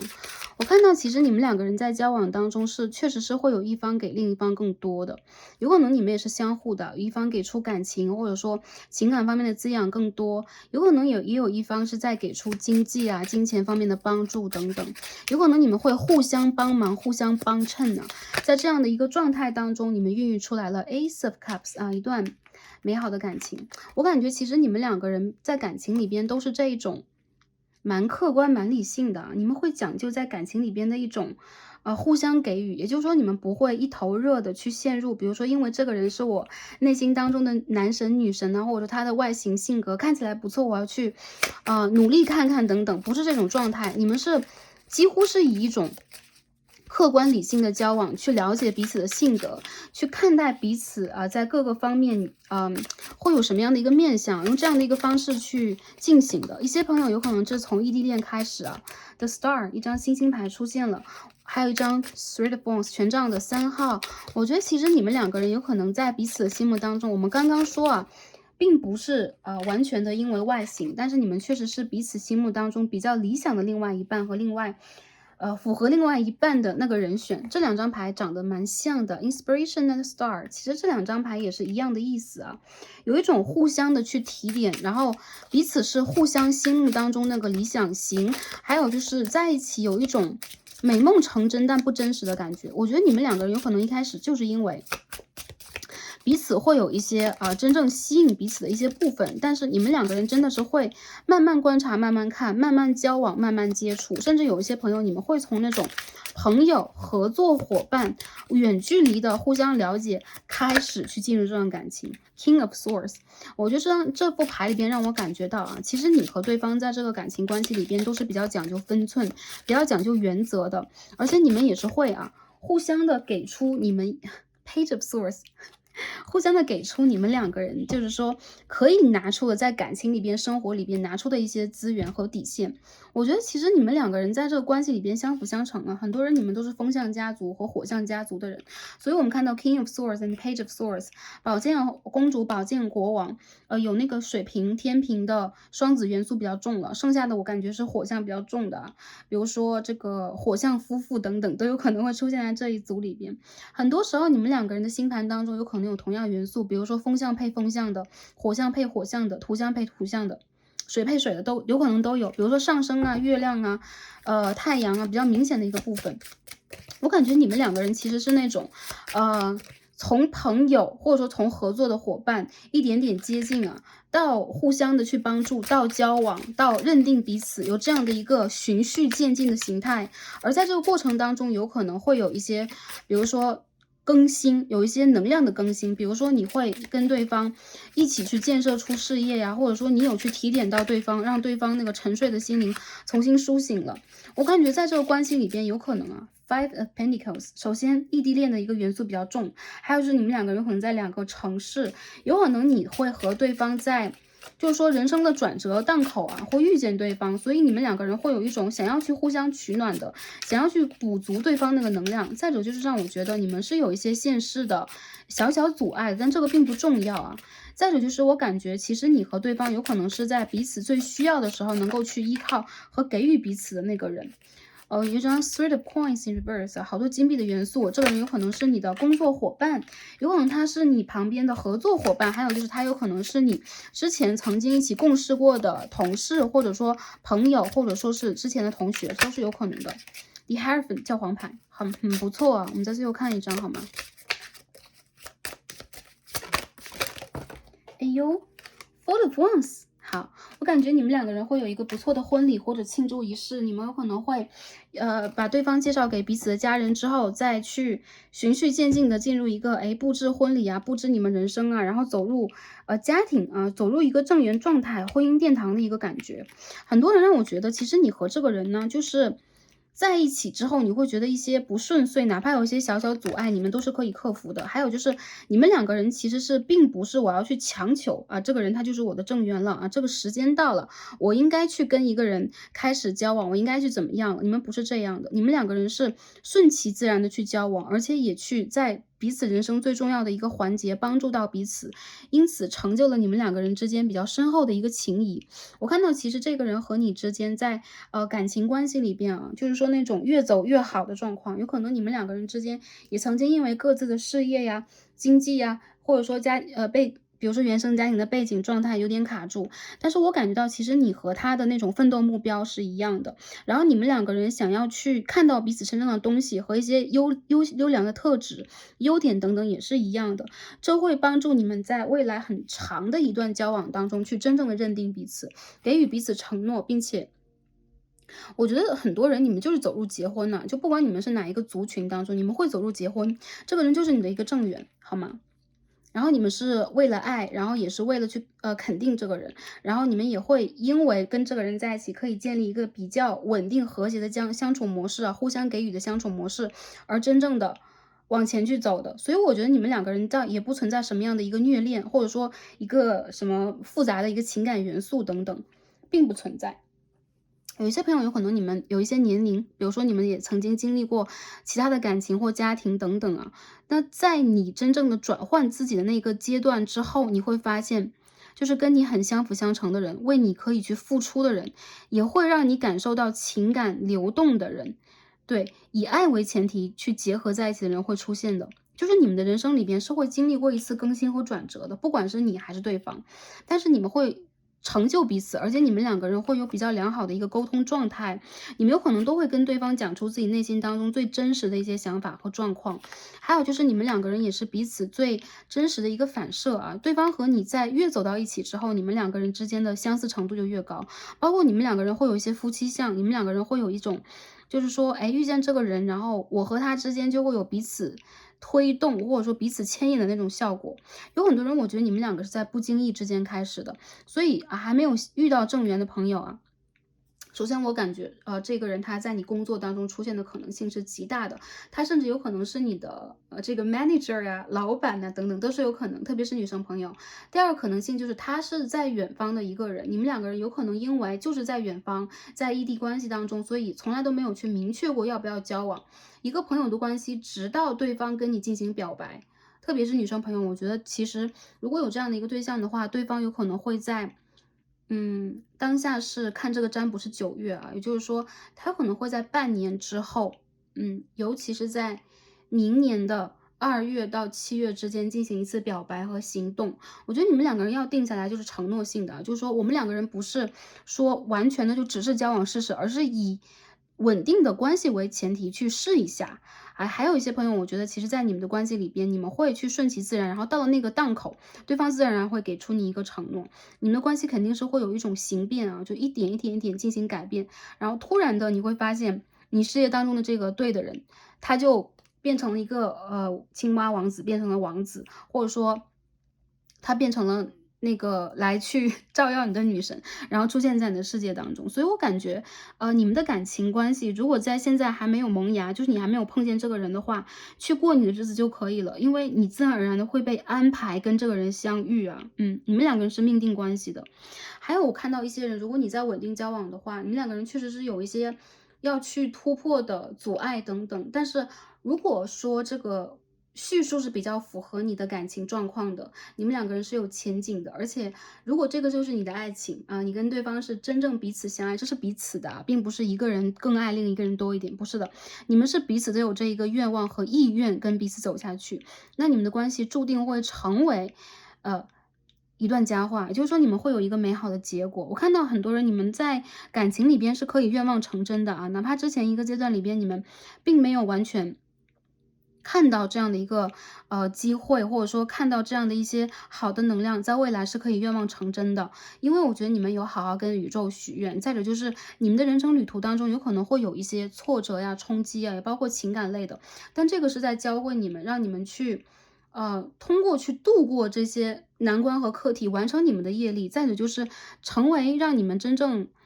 觉得可以自己就可以肯定自己的一个人。我感觉有很多人你们是跟着直觉走去选择对象的，所以说如果你们注重感觉，你们希望去摸索，然后你们需要一点时间去了解自己和了解对方的话，那这样的一段感情还是会以你们想要的方式呈现在你们面前的。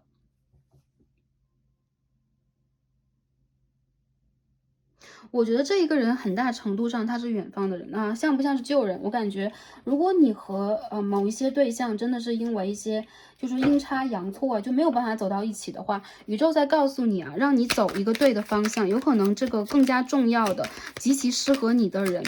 会在转角当中遇见啊。这个人他是你的一个镜子。我看到很多人，如果你们当下是这种分手状态的话，你们在一个蜕变期，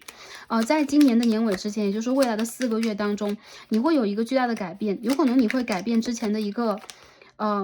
习惯，你会改变之前在感情当中的一些固定的想法，你有可能会真正的冲破一些阻碍，重新的去计划你的人生。所以我感觉到啊，其实很多朋友，你们现在在遇见正缘这个路上就还在摸索着，他有可能还真的是一个新人啊，没有出现。如果你们在等旧人的话，我觉得在你们可以给对方3到4个月的时间，如果不是他的话，你自然而然的会在未来的4个月之后去放弃一些让你觉得很卡的，就是没有办法完全实现的那一个方向，你自然而然的会有一个新的方向。我看到有些人你们会走出一些感情的执念，然后你们会真正在这个过程当中重新的找到自己和方向。然后有些人你们有可能现在还是比较注重自己的事业的啊，先做事业没有错，因为在做事业的路上你会遇见这个人。很多人我觉得，如果你还没有遇见他相遇的话，有一些朋友如果在当下就在等待正缘的话，那在我们刚刚所说的明年的2到7月之间，我觉得这个人蛮容易出现的。还有一些朋友，我觉得如果你还比较年轻，你现在还在人生的探索阶段的话，大胆的做你的探索，有可能感情有的时候也会就让你比较揪心过，有可能你现在还会觉得，哎，我是在内心当中去盼望这一个人的，但是我不确定当下的我是那一个，就是说可以进入正缘，就满足进入正缘这个条件的状态啊。我觉得你和对方就是镜面，你看你和对方就是相辅相成的，那对方也一样。所以呢，我们可以看到这边有风象的 couple 啊，宝剑国王、宝剑公主，这边是权杖骑士、权杖公主。也就是说，你和对方其实是在人生里边很多事情是同步的。那如果说走到对方的世界当中的话，让我感觉到有可能还需要花一点时间，对。按年份的话是2年左右啊，或者说一些朋友在明年当中就有条件去遇见这一个人了。所以我感觉啊，就是说在遇见的时间这件事情里边，第2副组牌的朋友，你不用卡在这个地方，你不用卡在任何的一个地方，只要你去追逐自己就可以了。而且我感觉其实你的正缘跟你真的是就是很相似，对，他跟你就是一家人，你们两个在灵魂上也好，你们两个在3D 世界就3维世界的物理上也罢，你们就是一家人。所以我看到的就是，属于你的这一个对象，彼此去启发的，OK，彼此去成就的，还有就是你们的底轮、脐轮、太阳轮都连在一起的这样的一个跟你连心的对象，他会出现，好吧？好，分析完了这一点之后，我们一起来看一下对方的一些特质。我们也抽了一些原型卡，所以现在我们再开始去分析特质。首先我看到这张牌 Jester， 这是一张 The Fool， 对。然后大家有可能会觉得，哇，这个人在干嘛？好奇怪的一张牌。但是我觉得，其实在这个牌里边，我们看到的人物特质就是，对方他其实是一个思想当中挺特立独行的。这副牌里边有水瓶座的，就他有可能身上有水瓶的元素啊，特立独行的，不走寻常路的，而且他会有自己的那种兴趣爱好和他进取的方向。然后他有的时候会有种 Seven of Swords 宝剑7号的那种感觉，就是他会偷偷的去接近自己想要去接近的目标，包括在感情上，包括在事业和工作里边，很聪明。再有就是他不会轻易的让人看到他真实的意图是什么样的，一个内心当中非常清澈，但同时他会给人一个马虎眼的一个人。我觉得这个人他不是那种爱骗人的人，但是他有可能会经常让人觉得，哎，玩世不恭的呀，或者说经常会有一点就是说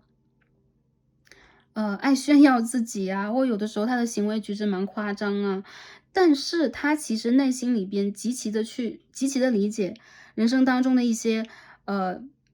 真实，所以这种很大智若愚的感觉。还有就是他有个年少就理解了一些世事，所以他其实蛮容易用笑脸去掩盖很多他内心当中最真实的想法的。我觉得这个人他其实有的时候会让人觉得，就是他很有存在感，但他同时会去模糊掉他自己最真实存在那个焦点，他不想让别人去理解他。还有就是他这个人的穿着等等，让我感觉到啊，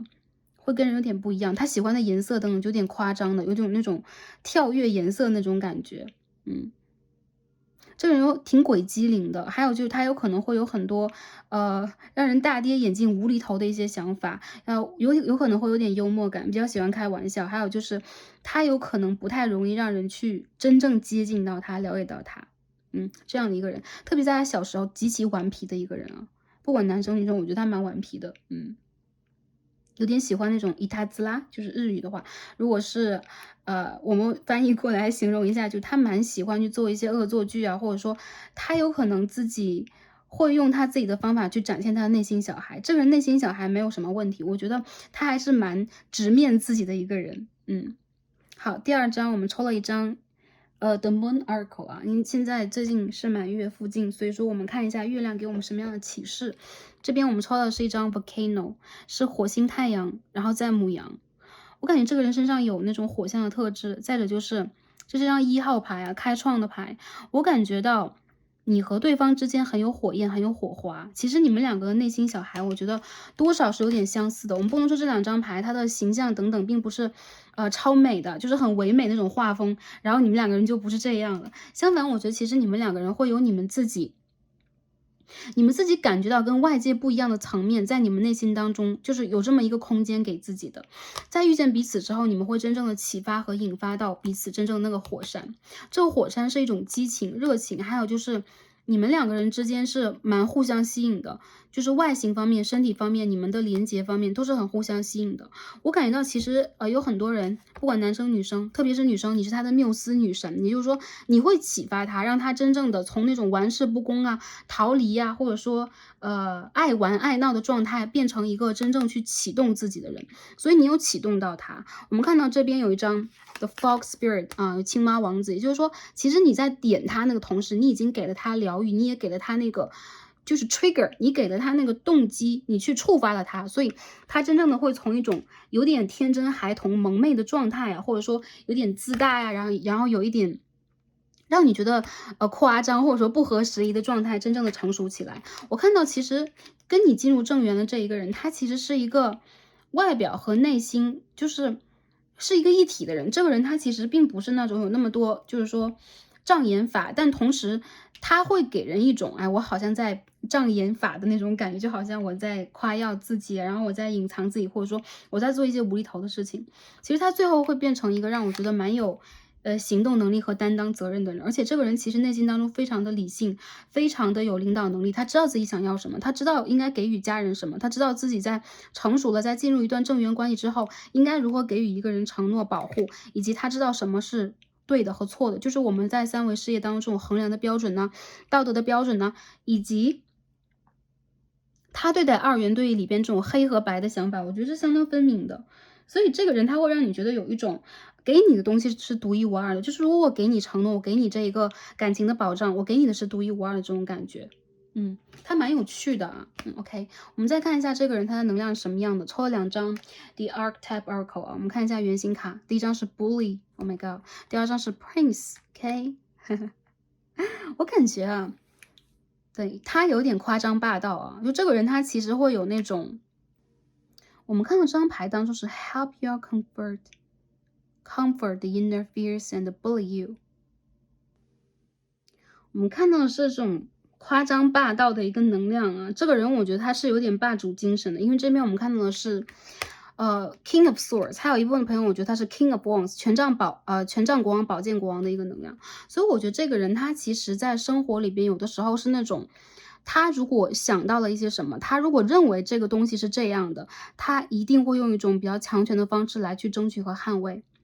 我感觉这一个人他其实是那种就是蛮保护自己家族人的，比如说你是我的人，你是站在我这一个对阵营的人了，那我一定要去用一种比较威严的方式。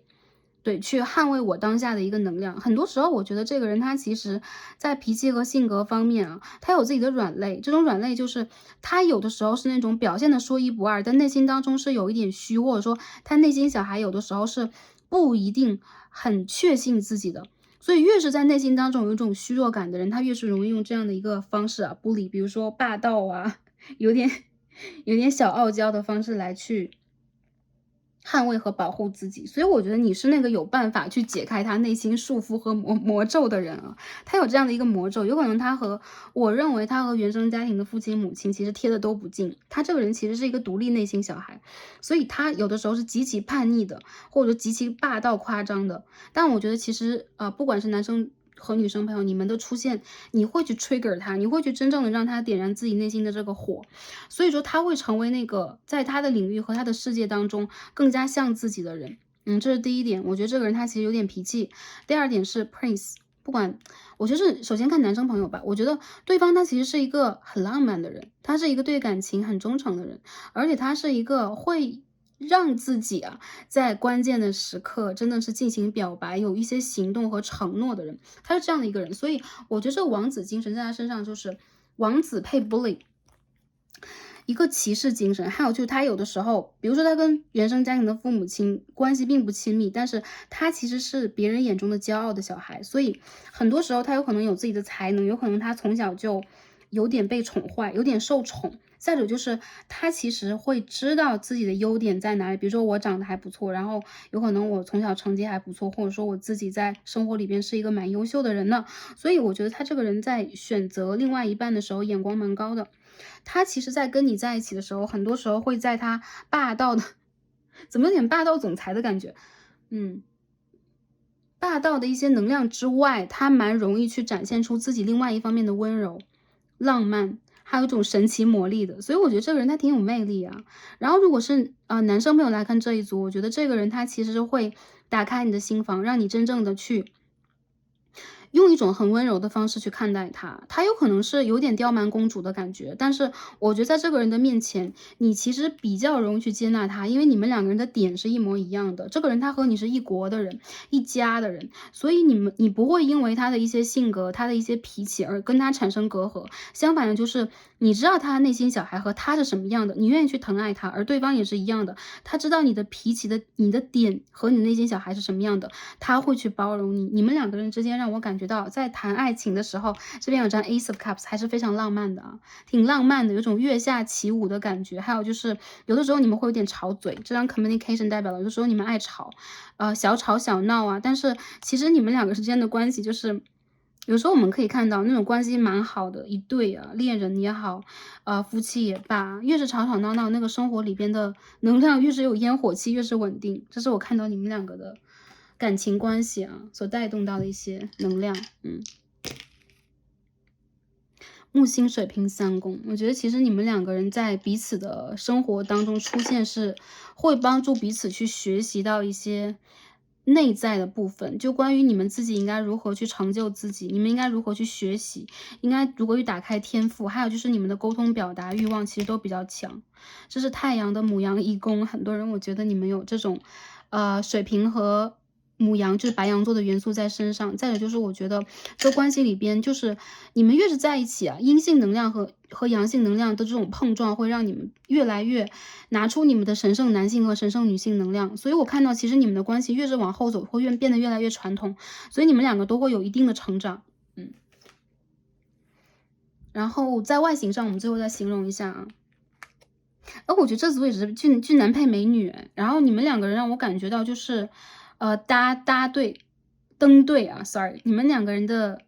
跟第一组这个有点像，你们的外形、体型，然后还有就是你们两个的出身家庭等等，蛮相似的。一些人我觉得这个有可能是跨国的感情，或者说对方有可能是跟你的就是根不一样的人，但其实你们的性格真的是一模一样。还有就是我感觉到你们当中，特别是男性的能量，对方他是那种就是越是成熟，他越会去展现出，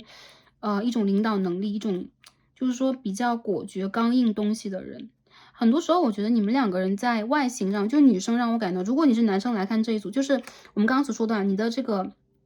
lucky star，OK，你的这个幸运女神就来了。所以我觉得对方他是那种在外形上，首先比较仙女的，还有就是对方他身上这种能量是很吸引你的，然后他会让人觉得比较健康，然后比较有一种母性气质，还有就是有一种疗愈气质。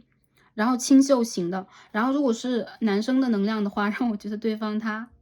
如果他在年轻的时候遇见你就比较年轻的时候，他其实蛮容易去做一些很非主流的事情做一些对，很夸张的一些打扮和举动，但是他会有一个巨大的转变，在他成年，或者说他灵魂上成年，不说这个人未成年啊，他在成年，他越来越长大的过程里边，你会发现他变得越来越正襟危坐了，越来越端庄得体，然后越来越变成了一个领导者的那种感觉。所以你在看他的时候，你会发现他其实是一个真正的优质潜力股，也就是你们两个走在一起，我觉得很多人会羡慕的那种感情，好吧？好，我们最后看一下啊，在我们的神谕卡当中啊，给我们什么样的一个能量啊，帮助我们去显化我们的感情。OK，我们今天抽的全部都是月相和月亮的神谕卡。第一张我们看一下 Queen of the Moon， 月亮的女神告诉我们什么 ？OK， 这也是一张新月牌啊 ，Waxing Moon， 上弦月牌。Girls， 我觉得很多人你们跟大地之母连接很强，特别是女生朋友，我们可以看到这个女神，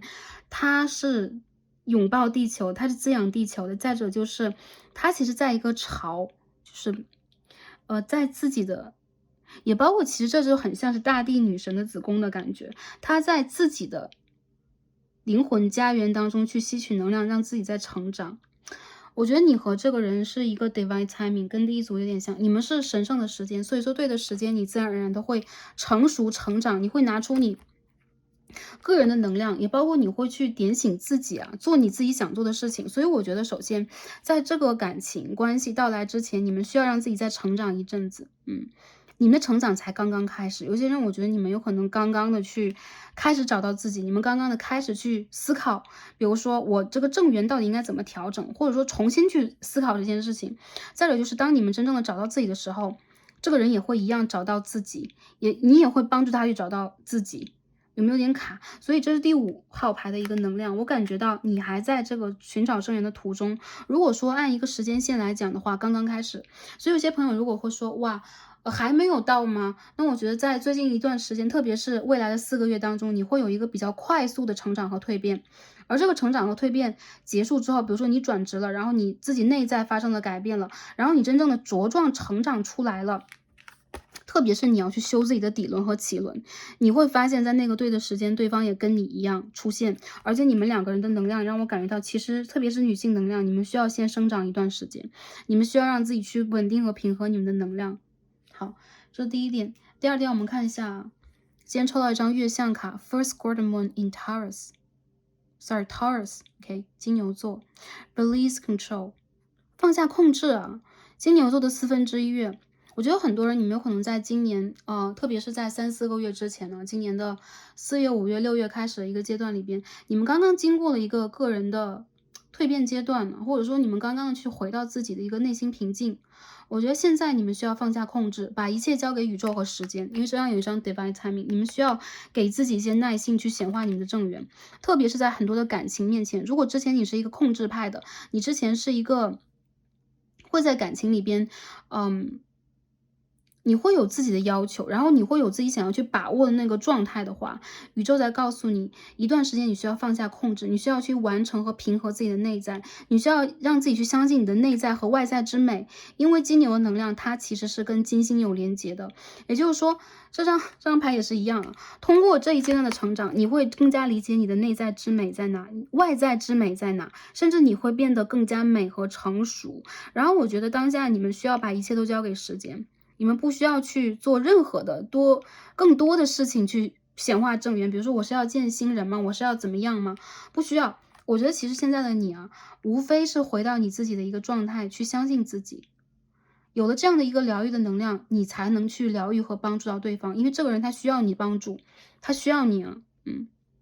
男生朋友的话，相反就是你需要他。我觉得这个人他身上有这种金星的能量啊。Venus， 也就是说，她其实是你的金星女神。我们刚才说 Lucky Star， 或者说你的缪斯女神，什么都可以。因为我觉得她身上的能量是你需要的，而且是你必要的。所以，不管是哪个族群的朋友，你们需要去 release control， 不用再控制你们的生活了。从当下，你们可以高举你们的双手啊，多去做一些这种扩展你们那个胸膛的动作吗？就打开你们的肩膀，然后你们需要让自己跟你们的高我和宇宙有一个更清晰的连接。就是当下你在什么样的一个状态，你喜欢自己的状态，并且你可以释放掉自己要去控制某一件事情的压力，你会真正的让自己看到你的美在哪里。很多朋友你们可以在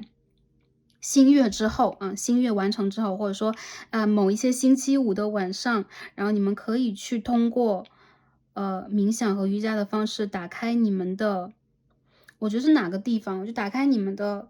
胸膛这个部分，它跟你们的心轮、太阳轮都是有连接的，所以你们需要从底轮开始，然后直到你们的心轮这个部分，你们需要完成它的一次重新的整合。我看到在这之后，你们会非常一样啊，非常轻松的去完成你们这一部分的成长，迎接到这个正缘的到来，好吗？好，最后我们再看一下今天抽到的我们的易经卡告诉我们什么？今天我们抽到一张离为火，哎，离嘎，OK，男女関係は難しいとき、人の長所を見つけること。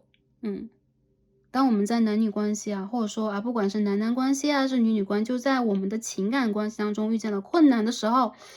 我们需要看到对方的长处。当下一些朋友，有可能你们真的是刚刚分手啊，你们处在了一个情绪激动、起伏、摇摆阶段之后，就是现在你们有可能刚刚恢复平静，或者说你还是有的时候会有一种心中激荡起一些涟漪和情绪的想法。需要平常心啊！当下我们首先不可以让自己经常处在愤怒状态，所谓的就是我觉得其实有的时候我们没有办法让自己真正的完全就立地成佛，但是我们要离开这些负面的情绪，包括我们所谓的贪嗔痴慢疑等等，这些负面的情绪有的时候是会阻碍我们的成长，所以我们当下需要让自己去更多的发挥自己一个平常心、平静心，离开一种控制，而且在这个地方去重新的确立我们的能力和能量，发挥我们更高的一个优势。我觉得你们很值得被爱，你们一定要相信你们自己就是首先是可以去激励到自己，起点到自己，你们也可以去激励到对方的，你的正缘对象。所以看到在未来的一个时间之内，我觉得你们需要先看到的长处是在你们身上的长处是什么？你们的长处在哪里？肯定自己的优点。再有就是离开一种愤怒心啊，不管之前那个感情关系是不是让我们感觉到不平衡的，快乐与不快的，你们在未来可以去掌握自己未来一个阶段和当下的快乐，从当下开始到未来，你们可以掌握的是这一个。月亮的水瓶9宫，这段时间你们可以多去，一部分朋友你们可以去探索，不管是灵性上的、知性上的，还是你们一直以来心中的，就是你们的特长天赋给你们带来的一些爱好等等，你们可以去探索。在这当中，你可以探索到自己，就是你们的人生当中会有很多魅力，然后这些魅力也会变成你的光芒。还有一些人，我觉得你们可以交到一些远方的朋友。或者说跟远方的朋友有连结，然后重新的去进行未来一个阶段的探索和学习。OK，这就是我们第3组的整体能量。我看到其实你们正在渐渐显化的路上，而且最后一个阶段你们马上就要完成了，就是关于正缘的这一个显化和这个 cycle， 你们马上就要完成了。有可能一些朋友你们在完成的后期，比如说我已经看见黎明了，我看见有那个太阳快升起来，但是我觉得这个时间你们还需要给到自己一点，你们需要去把自己的电从99%充到100%，就是你要充满那个电，充满了之后水到渠成，一切水到渠成。我看到这就是你们的正缘关系了，好吗？ OK， 那今天我们所有的卡牌就到这里啊，非常感恩跟第2副组牌朋友今天的连接，希望可以带给大家你们需要的讯息和能量。最重要的就是在未来的一个阶段，也希望大家可以平复和疗养及调整自己，到达一个全胜状态。然后宇宙在这里帮助大家，然后找到你们人生当中这个我觉得是理想的、满意的、相辅相成的、长久相伴的对象。然后在这里也祝福大家，感恩跟大家今天的连结。我们今天就看到这里了，让我们下一期再见吧，拜拜。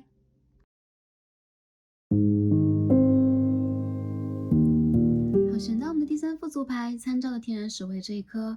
薄荷绿的绿红宝石的朋友们，我们的神谕卡都已经抽好了。那今天我们要一起来看的主题呢，是借用我们中秋满月的能量来看一下我们的正缘讯息，看一下我们的人生真爱结婚对象的特质和信息是什么样的。那对方的出现时间、大家的相遇和相处是什么样的状态？宇宙给这段关系什么样的建议和指引？希望可以帮助到前来第3副的朋友们。那我们呢也首先来看一下大家选到的这一张，指引牌有什么样的能量和讯息啊？这颗绿色宝石相对应的讯息是什么样的？第3副牌的朋友，你们抽到的这张牌是一张蜗牛和蓝莓精神呢。The snail, trust in the invisible， 要相信我们看不见的。哎，我感觉第3副牌的朋友啊，这个跟你是正缘对象，有可能在跟你真正的结合在一起之前，已经你们互相守候，又或者说对方守候你蛮长的一段时间了。对，有可能对方他会让你感觉到的就是，温温吞吞的，慢慢来的。然后有可能你在跟他的这种交往和接触当中，一开始并非真正的在意过这个人，或者说你有跟他交往过、接触过，但是你却并未真正的把心思完全放在对方的身上。我感觉这一个人他其实是一个，外表上来讲，有可能他会比较低调一点，或者说他会有可能让你觉得整个人的行动啊，然后整个人的态度等等，你并非能够完全去领会，并非能够完全去会这个意。因为我看到这个人，他其实是一个相当慢热的人，而且他其实是一个做任何的事情都会想好、想清楚，并且他会去融合其中的人。他有很多的用意，以及他会有很多的行为和动机是被隐藏住，而且它会是一个一步一个脚印啊。我们知道蜗牛它走路是会有脚印的，慢慢来的一个这样的一个对象。我觉得他其实是一个会防止自己受到可能性的伤害，然后相当敏感的一个人。因此呢，他会有一种外刚内柔的一个潜质啊。我觉得其实这一个人他有可能会给你的感觉是那一种，他会朝着自己的目标迈进，但是呢，有的时候你又并非能够清楚他的目标是不是你。因此，不管男生女生，我感觉到，当你经历正缘的时候，有可能你需要一个过程跟对方去互相了解，以及你需要去挖掘这一个人他内心当中真正的真实情感和他的一些生活元素是什么样的。因为我觉得这个人他是一个有隐藏的人。这个隐藏它并不是一种欺骗，而是他有可能不愿意对外界过多的去曝光自己，这是他的一个保护色。那我们今天呢，同样也抽了一张的 Sacred Forest 来看一下集合的能量是如何的。我们看到了一张乌鸦精神呢 ，OK，Rabbit Spirit Truth。我看到很多人呢，你和这一个人其实是能够建立一种相当强的互相信任和连接的。我觉得你们两个人其实是会用2种方式去看待人生，但同样的，你们两个人也是都非常的具有灵性，非常具有判断能力，非常具有直觉能力的人。这个人会在你人生的秋天出现，并且他其实是你的直觉和你的指导灵带来你的人生的。我感觉其实你和他是一种互相守候的能量啊，然后对方他是一个能够去守护和帮助你的人。我觉得有可能你要去经历自己人生的某一些探索阶段，去了解到你人生的一些真相，也包括你有可能会去帮对方来发掘人生的真相是什么样的。这2张牌当中都有一个 trust and truth 啊，真实和信任的一个信息。也就是我觉得你们两个人之间有可能一开始会有一些 trust issue， 有可能你们一开始并非完全的信任对方，相信对方，又或者说你们在这个过程当中正在去领略你们两个人的关系以及你们人生伴侣这件事情的实质和真谛，并且让自己真正的坚定你们的信念往前去走。我觉得你和他其实是比较强的一个灵魂伴侣和灵魂的连接。还有就是你们都是那种高敏感的人，我觉得这个人他蛮敏感的，而且它会让我感觉到，在你们两个的相处和你们两个的人生啊，包括你们走向了一个正缘的稳定的关系，它会更多的让你看到，你会更加坚定的喜爱那个成熟的你，喜爱你们两个的这一段关系啊。OK，我们今天抽到第3副牌，居然是一张蜗牛。好，我们解读到这里，那下面我们一起来抽我们的 Tarot 啊，来看一下整体的能量是什么样的。我觉得这张牌的朋友，你和对方在接触彼此的时候，有可能都会有一个比较强的保护色，而且你们有可能在暴露真实的自己的这个过程当中，有可能会有很多，我觉得是就是说一些 loading 啊，这个卡住的慢慢来的一个过程。然后我觉得这个人他其实是一个相当有内秀的人啊，就是说你跟他接触了之后，你会发现他其实是一个在人生里边有他自己的智慧，而你们两个人有可能会是一个智慧集合的这种形式来连接你们的关系啊。这边是 King of Swords， 这边是 Ace of Pentacles， 好，非常好的牌。我们继续来看一下第2副牌的朋友The Hanged Woman and the Two of Cups。我觉得选到第3副牌的朋友啊，所谓的人生正缘，其实你们选到的真的是一个对的人，因为我看到其实这一个人啊，他在遇见你的时候，他会真正的去把你当成自己可以长期去发展和暴露心扉的一个对象。我觉得这个人他其实外表蛮冷的，不管男生女生，我觉得冰山美人和冰山王子会选到这一组。然后你们有可能在外界的眼光看来都相当有自己的成就，或者说是那种不愿意去暴露自己很多的人。你们有可能一旦选定了一件事情就相当的坚持，那对方他身上也有这样的一个能量，我感觉对方他是为你而来的。那他这个人呢是上天和宇宙帮你选定的正缘，所以他看到你 King of Swords and Ace of Pentacles 代表了你们两个人很明显就会有一种互相选择、互相连接，而且会进入一种比如说真正的住在一起，比如说你们谋划一样的事业，或者说你们会从非常年轻开始长期交往的一个关系啊。我看到很多人，如果你们现在是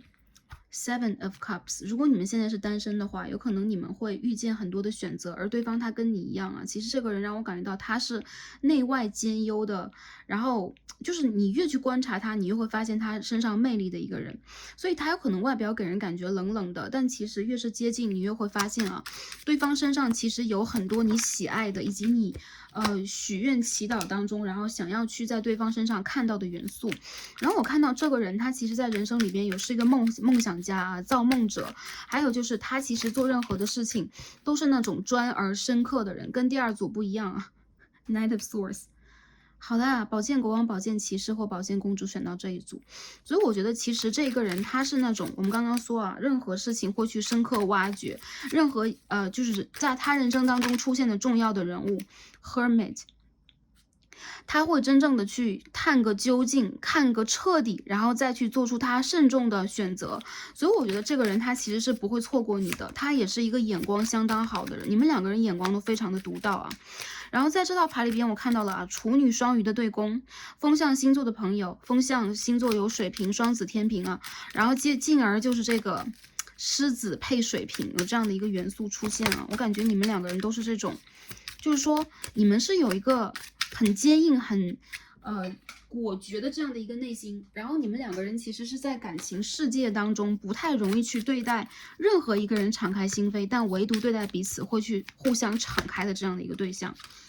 The Hierophant， 好，非常好的牌。我感觉这个人呢，你和他在相遇的时候，你会有感应的，很强烈的一个感应。你们两个人要么就对宫星座啊，任何对宫星座都有可能出现在这一组。你会感觉到这一个人，你理解他，你能够感觉到他，你们两个人既是镜面关系，又有很多很多相似之处。还有就是这个人会让你觉得你们两个之间这种吸引，不只是在外形上的、身体条件上的啊，外在条件上的，任何外在条件都算。还有就是他身上有你想要去找的那一个伴侣的特质，因为我们可以看到这边 Knight of Swords 和 Ace of Pentacles 是正在去寻找和决定一个人。那你们两个人在经历正缘之前，有可能都会有不同的很多人生选择。我感觉其实你们两个人在异性当中，或者说特定那个异性的族群里边，比如说你就会特定的吸引这样的一群人，你是相当人气的。而我感觉到啊，这后面有两个三角塔，然后上面有一个教皇牌，上面有个权势之眼 The Hierophant and the Eye。 我感觉你和他之间就很明显的就是这个人就是你要找的，你就是他要找那种感觉。所以在经历了人生的一些旅程之后啊，不管你们之前是有没有谈过恋爱，或者说你们是不是经历过啊一些很完整的感情，我觉得你和这个人之间其实是会有非常强烈的一个磁场和信号，彼此吸引、彼此感召的。我觉得在你们两个人真正的去进入那个感情关系之前啊，你们两个不太容易说，就是说The Lovers， 大家可以看到，你们两个不太容易说去产生比较长期的一个暧昧关系。有可能你们关系当中的一方，他是以一个比较暧昧为主的，但是我觉得他这种暧昧其实是一个障眼法，他在去考察和了解你。就经历过他所谓的一个阶段，每个人他的那个反射弧不同。我觉得这个人他其实要经历过他所谓的一个阶段，有些人是3个月，有些人是1个月，有些人是3个星期，还有一些人是半年啊，长年的累月的一个观察。他会把这个爱真正的看透彻啊，就这个人我对他的爱是什么样的，我们两个人之间能不能够去坚定的选择彼此，还有就是无条件的爱和信任是从哪里来的。这个人是一个很辩证去思考问题的人，所以我觉得你们两个人之间去爆发出这种激烈的或者说 drama 式的爱情故事，这个信号并不是很强烈，相反你们都是很理性派的。我觉得你们两个人是彼此的真爱啊。第三副牌的人也是一样的。King of Pentacles and Justice， 这个人他是你的人生旅途当中的真爱，而且这个人让我感觉到他可以拯救你，也就是说在你对待爱已经没有希望，在你对待人生的一些旅途已经，或者说一些朋友你们单身很多年，有可能你们会看到身边一些林林总总的人，然后你们有可能会看到自己的朋友在谈恋爱，然后在分分合合，有些人在结婚，有些人在养小孩，等等等等。但是你们经常会让自己独善其身的去观察这些爱情问题，所以我觉得其实对方他会让你感觉到，原来有人会为我而负责任，原来有人会为自己的人生这么负责任，还有就原来有人会把我的责任和他的责任连在一起。我感觉其实你们是能够去互相奉献的一个感情，再者就是让我觉得你们两个之间的感情是那一种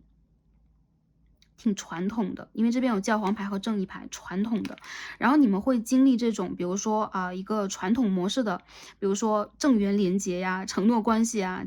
婚姻、感情、婚姻等等。很多人我觉得出现这个人之后，你会比较顺畅的走入家庭，你会比较顺畅的走入一个承诺关系，以及你会比较顺畅的跟他去曝光这个爱情。你们两个人不像是在感情当中经常会去进行这种意见上的巨大拉扯的，因为你们对于家庭和定下来这件事情是有共识的。还有一些人让我感觉到这个人他选你相当慎重就你们两个人互相选择都比较慎重。而这副牌的女生朋友，很多时候我觉得你们是凭着感觉，你们是要有爱的，你们的感情里面不能只有金币，不能只有金钱，你要有爱的感觉，你要愿意为对方付出和奉献。你想要找的这个是 Two of Cups， 你灵魂当中的真爱。这个人和你有前世的契约关系不管前世里边他和你有没有过姻缘，他和你是契约的关系，所以走入你的人生里边，他和你必定要经历一个为彼此而承诺，然后进入承诺的这样的一个阶段，因为这个人他是为你而来的。还有一些朋友，我觉得特别是女生朋友，你们进入这段感情之前，有可能你们刚刚从一段让你们觉得似是而非的，甚至暧昧关系或者长期拉扯的暧昧关系，或者说让你很欣赏的一个人，但是你们两个人却没有办法完全的确立关系，有这样的一个情节会出现。对，有这样的一个故事环节会出现。为什么？因为我觉得其实你之前遇见这个人是关系的催化剂，而你真正应该遇见的人是，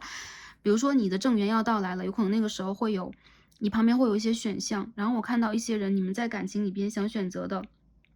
除了爱情以外，你们想要选择和得到的是承诺。所以你们会非常明确的去选择承诺关系，而不想去选择一些只是在追你，只是在给你释放暧昧的信号，只是让你感觉到我被吸引了，我也在吸引对方这样的一个关系。所以我觉得你们其实是拒绝一些暧昧的，然后对方也是一样的，他会让你感觉干净利落洒脱，然后会让你觉得在一些你自己必须要去挨的一些人生旅程之后，你会觉得这个人他突然给了你非常强烈的希望，这扇门突然为你而开了。因为之前很多时候你都会被一个人丢在一边，或者你都会一个人要去经历和承担很多，但我觉得这个人出现之后，你会发现有人陪你共同承担，然后这一个承诺和这一个行动值千金，甚至就是跟之前的一些比如说我们所谓的那种浪漫的激烈的爱相比，这个承诺更加有价值，就对待那个阶段的你更有价值。所以我觉得第三副牌的朋友，你和对方互相选择，来源于你和对方对于关系的郑重，你们互相承诺的这件事情的重大，还有就是你们业力关系里边的这个契约问题因为这个契约来了，我们说缘分来了挡也挡不住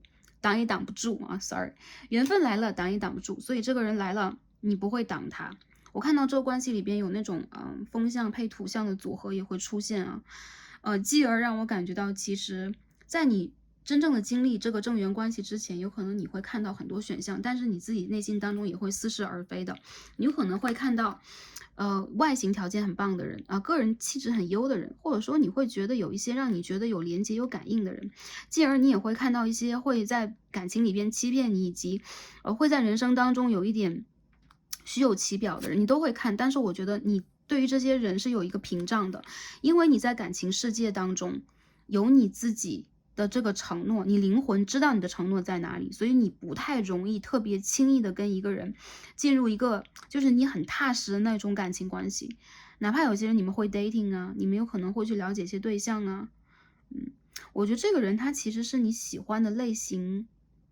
之一，他不是你最喜欢那个类型。还有一些朋友会听完之后会比较失望，他不是我最喜欢类型，但是就是这个人是让你眼前一亮的人，就是你的灵魂有可能没有为自己去 back up 会预备这样的一个备份，比如说，原来有这样一个型的人，或这个型的人在你人生当中从来没有出现过。所以说你遇见的有可能都是一些外表上还不错，但是他们在承诺关系这件事上一塌糊涂的人，很浪漫的人，甚至是有一种风向那种浪子情节啊，或者说花蝴蝶情节的人，不管男生女生。而我觉得其实这一个人他会让你突然的感觉到他是成功的，事业上是成功的，然后家庭背景上是不错的。我觉得你的选择啊，之后牌的朋友，无论男生女生，你选择到的人家庭背景和他的学历条件应该是不错的，而且比较体面的一个人。有可能在你之前没有遇见过这个类型的，当你遇见了之后，你突然为此眼前一亮，因为你们两个人的灵魂连接是承诺连接，所以他和你就会很明显的给对方这样的一个承诺，你们两个人会非常有商有量的进入到这一个承诺关系当中。我觉得很棒啊，有一些朋友就是男生朋友也是一样的，你们到了这一组让我感觉到，其实你们有可能之前也会去看过很多对象，但是你的灵魂其实是在找一个真相的，这个真相就是你要找那个让你感觉到强而有力的人，让你把不管是你什么样的一个能量，这一组里边不管是男生朋友有可能你们身上也有这个神圣女性能量，女生朋友你们身上有可能也有神圣男性能量，不管是哪一种能量，它会让你感觉到在爱以外，你会拿出你的能量来对待这个人生，你们会对自己的人生和你们的事业家庭相当负责任。这是我看到的。还有一些人，我觉得这个人他是可以带给你一些真知灼见的人啊，有可能这个人会让你觉得你和他对待彼此都格外的真实，然后你和他想要去在彼此身上找到的东西就非常的简单，对，就是很简单的啊，我和这个人要共同阵营啊，我们两个人要走到一起，然后我们两个人要为了去捍卫彼此而努力。我看到很多镜面呢，这个Two of Swords, the Lovers and the Two of Cups， 我觉得这个人他应该很多关系会在这个牌里边出现，不管是业力关系，不管是灵魂伴侣关系，还是 Twin Flame 嘛，很少数 Twin Flame 关系会出现在这一组里边。但是让我感觉到的就是，这个人他和你之间的灵魂渊源很深呢，所以说你们才会如此的容易一眼认出彼此。然后这个人和你之间，我觉得多多少少要经历过一个互相了解的过程，就是我们看到的蜗牛精神啊，一个外壳很坚硬的人，他其实内心里边超级敏感。他有可能很在意别人对他的判断，他很在意自己在人生当中有没有一些不优的部分，然后这个人是在不断改进和进化的人，然后这个人是一步一个脚印的，还有就这个人他是一个内外兼优的人，就是你觉得他外形条件有可能不错，无论男生女生，我觉得他是一个很气质派的人。很有气质，很有自己的威严，有点不怒而威。如果是男生朋友来看这一组，对方是一个女性形象的话，他其实是一个有点宝剑皇后感觉的人。或者说金币皇后啊 ，Queen of Pentacles，Queen of Swords， 一个大地皇后的一个形象，不能说是完全大地之母，因为对方他的顶轮比较发达，所以他有可能有多多少少也会让你感觉到有一种，就是说女祭司的那种感觉啊 ，The High Priestess 那种感觉。他在遇见你之前经历过蜕变，然后他知道自己想要什么，还有就是这个人的直觉超灵敏的，然后你在他面前很难以去遮挡自己的那种内心小孩呀、真实想法等等。然后这个人她是一个气质女神，很多时候我觉得有点冰山美人的感觉。然后她很知性有可能她在某一个领域和行业当中做得很棒。然后如果是女生的能量的话，我觉得这个人她有可能比较喜欢那种暗色系的，然后比较有气质的那种，就是说。就是外形，或者说他喜欢用这样的一个方式来打扮自己，然后这个人气场很强，很独特的一个人。还有就是我觉得他有可能是这种就类似于教师啊、法官呐、医疗人员呐、对，或者说是领导型人物，有这样的一个能量。我觉得对方他是一个相当他出自一个比较严厉的家庭，我觉得你们两个人之间有可能有一方这样或两方都这样，出自严厉的家庭，出自比较传统的家庭，还有就是你们所接受的一些教育模式，很多人是偏东方的，因为我们这边看到一张 warrior。偏东方的一个能量啊，有些人你们有可能是这个 anyways， 就是你们不管是哪一方面的，就是教育和家庭背景出身的，我觉得你们两个人其实内心里边是那种比较严谨的人，然后你们是有自己内心秩序的人。如果女生朋友来看这一组，我觉得对方他是一个偏东方性格的人啊，就他有可能不管是有可能他是国外人，但是他内心里边有可能会有那种就很注重一个秩序，就 OK，比如说亚洲国家，就我们可以看到一张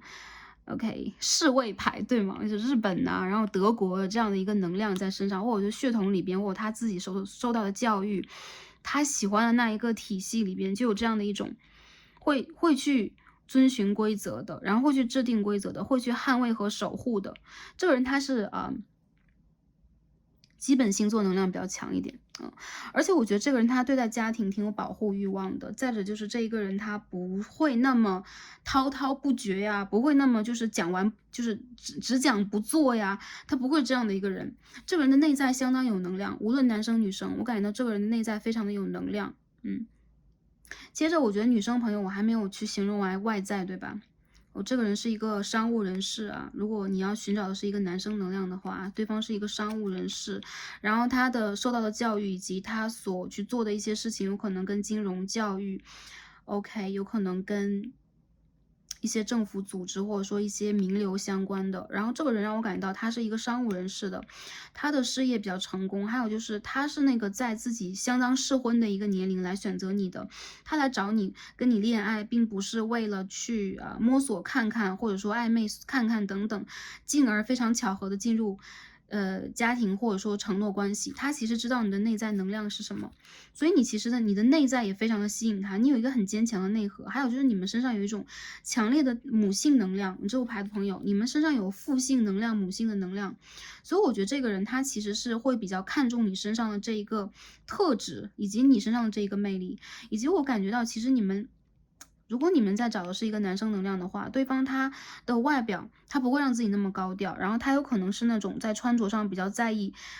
质感的人，所以他有可能买的东西不多，但都是就价格比较昂贵的这种感觉。因为我觉得这个人他比较体面啊。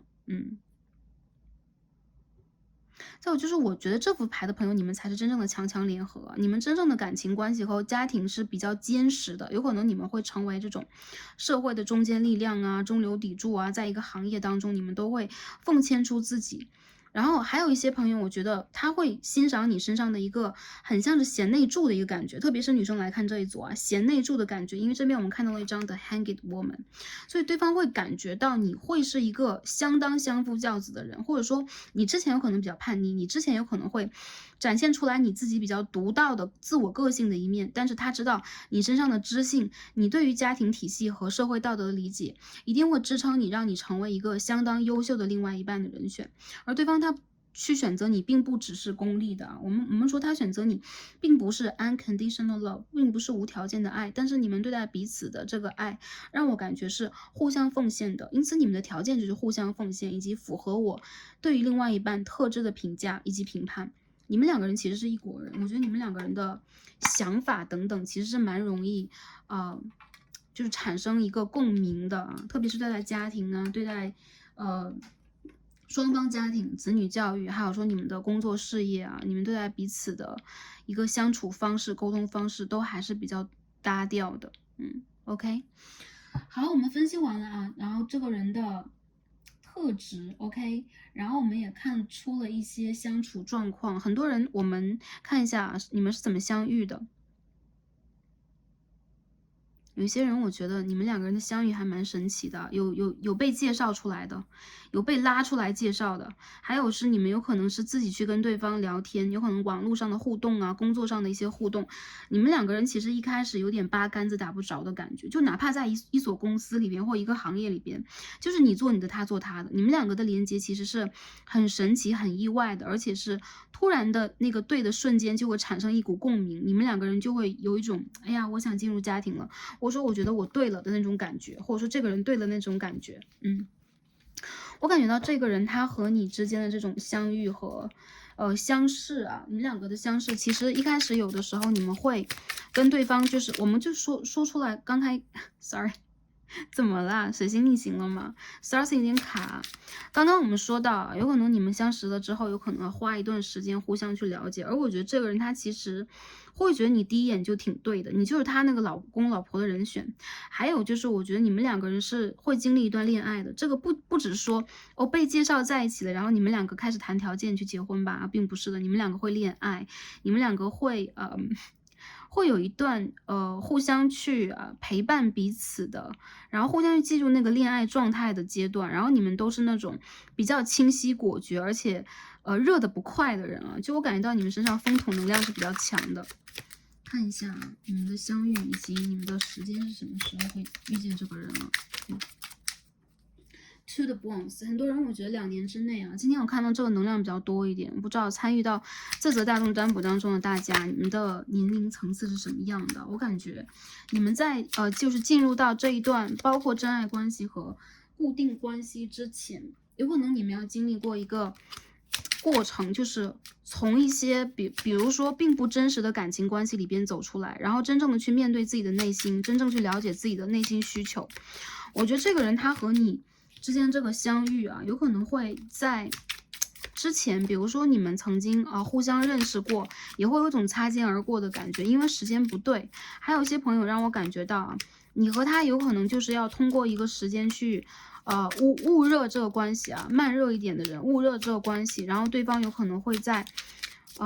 认清了或者说了解了你真实的一个想法和个性之后呢，闯入你的生活。所以我觉得你一开始真的没有去想过跟这个人会怎么样，然后你有可能一开始并没有去观察对方很多，而这个人他也是在远远观察你，或相反过来，你远远观察他，然后在一个对的时间，你们就进入彼此的生活。你们两个人肯定是要有一个爆发点的，不然像你们两个这种比较理性个性的人，不太容易那么快的去进入一个状态，或我去追谁，我去看谁等等。很多人我觉得在你的工作求学的过程里边会看到这个人，进而我觉得有可能在你和他之间会产生出一些巧合呀，或者产生出一些事件连接你们在一起。有些人我觉得他其实很受你的吸引，你也很受他的吸引和鼓舞吧。总之你们两个人在一起让我感觉到会焕发出来那种从脐轮往上那种光的能量啊，你们两个的 aura 在接近彼此的时候，蛮容易去焕发出一个橙色的光，金色的光芒，因为它会让你感觉到就是那种对的感觉，那种你想要去确立自己、扎根自己的感觉。你们两个人其实是蛮容易去从互相了解到谈天说地，然后到说出自己的未来啊、未来的蓝图啊，我想要什么样的家庭，我想要什么样的生活，从而用这种方式彼此试探。在这之前，你们两个人有可能曾经做过短期的朋友，或曾经短期的去聊天和了解过彼此。有些人，我觉得这个人他是你事业当中遇见的。如果从时间上来讲，我觉得现在这副牌的朋友，你们离你们的正缘啊，我觉得其实挺近的。有一些人，我觉得2年有可能是给一些比较年轻的朋友，还有一些人有可能你们现在还处在那种，哎，我还不知道我还能不能进入一段稳定的感情关系了，等等的这样的一个状态。因为很多人，我觉得你们现在负重前行，比如说你们现在的事业，也包括你们的学业和你们的一些个人成长和成就，正在一个上升阶段啊，正在一个爬坡的一个阶段，所以我觉得要顶着这个压力上，你有可能有的时候不太容易让自己去考虑我未来是什么样的，我的情感或者说我该怎么谈恋爱。很多人我觉得你们都蛮工作狂的，这个人也是一个工作狂。有些人我觉得你和他有可能会在明年的4到10月相识，然后你们两个人的就确立关系以及互相承诺的速度相当之快啊。所以我觉得当这个人没有出现之前，你有可能还会在很多选项当中徘徊，对方也是一样的啊，或者说哎这个人万花丛中过，然后就片叶不沾身的感觉。因为我觉得他其实是很挑剔的。我们看到这张牌 The Warrior and King of Pentacles， 不管男生女生，我觉得你们都不太容易让异性进你们的身，或者说极其容易的去进入一段关系以及暧昧关系，或者说你们其实在感情里边会有一个很清晰的边界感很强，所以让我觉得有可能你们两个人的相识是需要花那么一点时间。但更多人我感觉到啊，可能性的时间就是如果你们现在已经成熟年龄了，或者说你们已经觉得我可以走出之前的一些关系，或者说给我的一些迷雾啊，或者说我人生当中的一些障碍等等等等，还有一些朋友有可能你们现在正在去期待和显化这个正缘。那我给你们的好消息 ，Starcy 给你们的好消息就是，过了今年这个年份呢，你有可能在这个水星逆行过去之后，从11月开始到明年的整个的上半年度，你们有可能会遇见这个人。我感觉其实这个人他会是你人生的下一个转角当中的新的男主角或女主角。所以之前的一些问题，我觉得他是不是一个前任？很多人我觉得他不是。或者说他有可能是你一个之前认识，但你们没有产生特别深刻感情纠结的一个人，然后对方他会为你而行动，他会为你而努力，他会让你看到他的能量，他会展现出他的保护欲啊，进而我们看一下最后一张牌啊 ，Recognition。The full moon in fire， 火的满月，这是 flower。我感觉很多人，你和他之间其实。这是一个莲花的能量，你和他之间，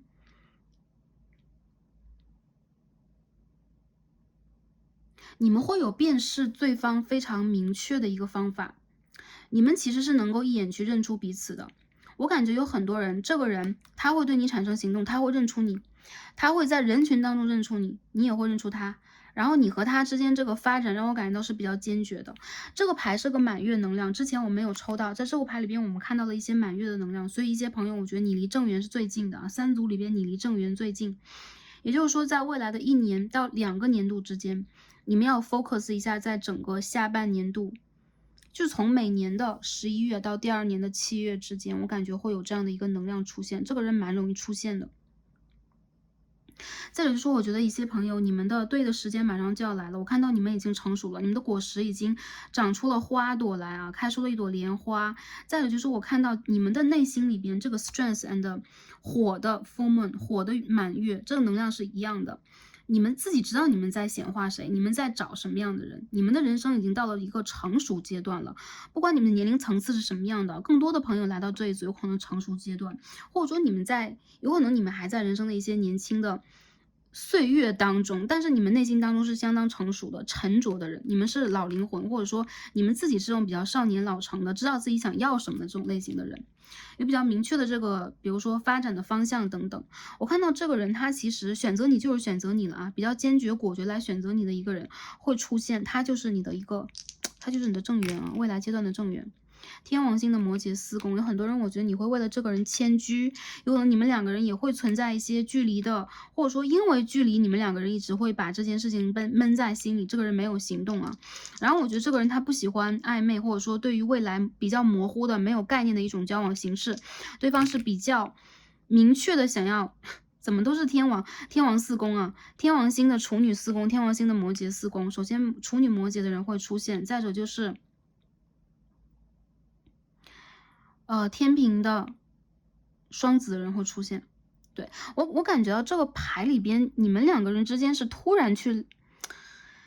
对，就是突然看到了这样的一个人，或突然我意识到有这样的一个人存在，然后我突然的要定下来，然后我突然的要进入一个承诺，因为天王星它代表的是这种转折，而且现在我们进入的是一个。天王时代是一个水瓶时代，所以有的时候你们有可能就是我就是厌倦了一个人在外面打拼，我厌倦了在暧昧关系里边或在一些花花蝴蝶的应酬聚会里边去空愁交错的就这种感觉，你们有可能就是想要很明确的有这样的一个人，然后你们就会把这个人显化出来，这个人和你强强联合，我觉得有那种联姻的感觉，好吧？所以一些人有可能会被介绍认识，但是让我感觉到你们是有共识的，你们是彼此的契约型的灵魂伴侣。还有就是这个人他身上有你相当欣赏和需要的东西，他会保护你。我说你们2个会互相守候，或会互相比较坚决的选择彼此进入人生啊。OK， 那我们上面的能量分析完了，最后看一下宇宙给我们什么样的建议和指引呀。Sorry， 忘记了给大家介绍我们的原星牌的 Archetype Oracle。哇，果然水逆 ，OK。所以我们看一下这个人的性格和能量是什么样的啊，比较一目了然，运动员精神以及受伤的内心小孩 ，child wounded。我感觉这个人他蛮注重自己的体型和自己的个人健康能量的。这个人他应该是一个比较喜爱去运动，会去比较有节制、比较自律的一个人。然后这个人他有运动天赋的，不管哪个方面，有些人有可能是那个瑜伽天赋，有些人有可能是这种慢跑的爱好者。然后我觉得其实你们的那个能量让我感到并不是那种超强的那种无氧运动的运动爱好者，有可能也会有啊，但更多人我觉得其实你们是那种耐力型选手，所以你们其实喜欢那些运动，有一些人有可能甚至是那种比如说射击啊，下象棋啊，或者说你们会去游泳啊，然后有些人有可能你们确实是会比较喜欢瑜伽呀等等的一些很冷门小众那种运动项目，然后有可能有一些人你们看到这个对象他喜欢的一些运动项目还是比较小资和华丽的，有些人可能会喜欢骑马，有些人可能会比较喜欢我感觉有些人他还蛮会动脑的，所以说下象棋等这都是会出现的，真的是很有趣。所以这个牌朋友，我觉得对方他其实是有一个竞技精神，他希望自己在人生里边保持他的生命活力和状态，这就是他为什么会有这种运动员的天赋和精神在身上，锲而不舍的，然后会把自己的体魄和他3D 世界这种肉体，比如说3维世界这种肉体，他也会放在一个很重要的位置去捍卫的。然后这个人他原生家庭我感觉不是很幸福，他有可能和原生家庭首先有一段距离，再者就是这个小孩有可能是要独自长大，比如说我被送到寄宿学校啊，然后我有可能会从小被锻炼的要坚强啊，你从小就要像一个武士一样，像一个男子汉一样，或者说你要是一个独立的女孩子，因为我觉得这个牌里边其实你们2个人会有一个比较坚强的外壳，但是他内心里边非常的敏感。我觉得这个人他有家庭责任感，但同时这种责任感的来源在于有可能他目睹过家庭的破碎，有可能他目睹过不负责任的父母亲是什么样的，把小孩丢给外公外婆的父母亲是什么样的，等等等等。所以他从小其实是有一个意识上的觉醒和觉知的。我觉得这个人他其实是在一生当中都在学习如何去原谅，如何去原谅他儿时去遭受过一些，有可能是霸凌，有可能是其他的一些问题，给他带来的那些阻碍感。然后他其实内心里边这种严格也来源于他的家庭。有些人我觉得他很像那种月亮摩羯、月亮天蝎的那种，月亮点落线的那种能量啊。对，所以他对待自己人生的选择，首先执着，再者就是他需要一个跟他同样能够给他以安全感，能够让他感觉到自己的坚持是有价值感的人，来到他的人生当中。其实我觉得这个人他很会去经营自己，修炼自己，磨练自己，有可能在外形上一丝不苟的，然后内在里边也不断的在读书啊，然后不断在内省啊。有些朋友有可能会觉得哇，这个人让我好累啊，我不喜欢这样的人，那有可能这个能量就是不是给你们的。因为我觉得其实你们在人生里边有可能跟他就经历过一样的章节，或你内心里边所渴望的另外一半有这样的一个潜质啊，就是自我反思、自我觉知，还有就是比较自省、比较谨慎的这种类型的人。我觉得这个人对自己的要求比较严格，所以他有可能对待自己的另外一半以及他的家庭啊，他的这个标准是比较完美主义倾向啊。好，那我们看一下最后啊，我们应该如何去显化这段关系呢 ？OK， 今天我们抽到全部都是月亮的神谕卡，对，因为为了去迎合我们这个满月，我希望从满月的能量当中去给大家更多的讯息。首先抽到第31张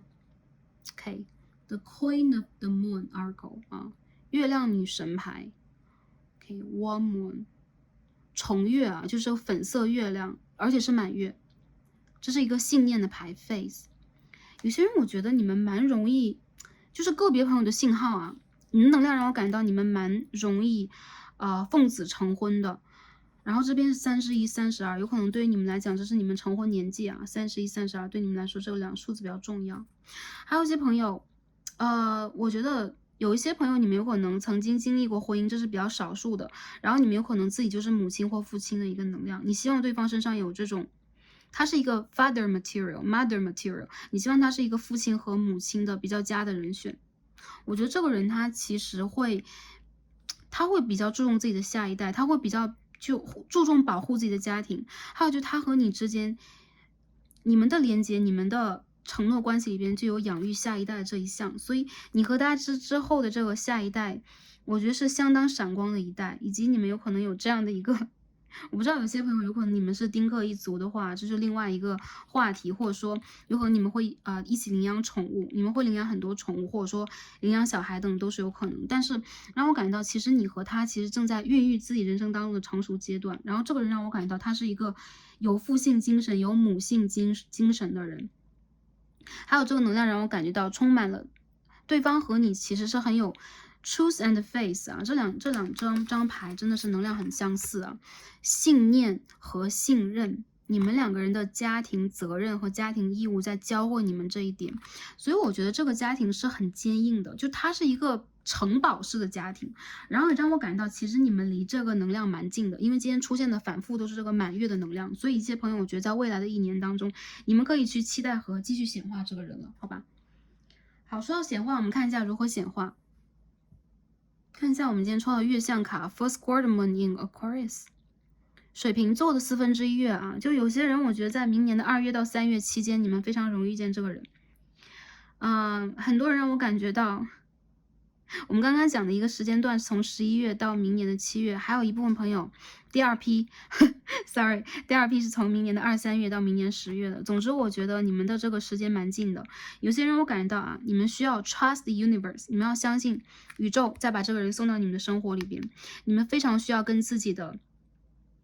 高我和你的指导灵家族产生连接，你们需要打开自己的3眼轮。很多人我觉得其实你们的3眼轮很开的啊，因为这边出现的是一个乌鸦精神，所以你们很多时候去跟着自己的感觉和直觉走是没有问题的。再者就是如果你们想要去显化它，用你们的方式就可以了。我觉得你们其实跟宇宙之间的连接会比一般人更加深刻一点。还有就是这个人他和你之间是一个契约关系，所以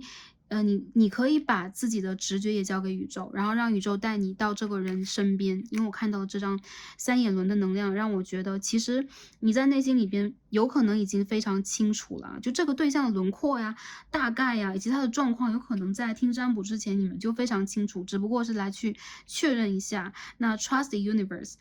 保持信念，去相信宇宙。这张牌反复都让你们去 trust the invisible， 相信那些你不可见的，然后相信你周围的指导灵，相信你去祈祷过的神灵，相信你的祖先 ，OK， 也相信你的高我，去给你所有你想要的东西。我觉得这个牌的朋友，你们的家庭是相当稳定，以及相当的就是幸福的这种状态啊。有很多朋友，你们在未来一年如果在准备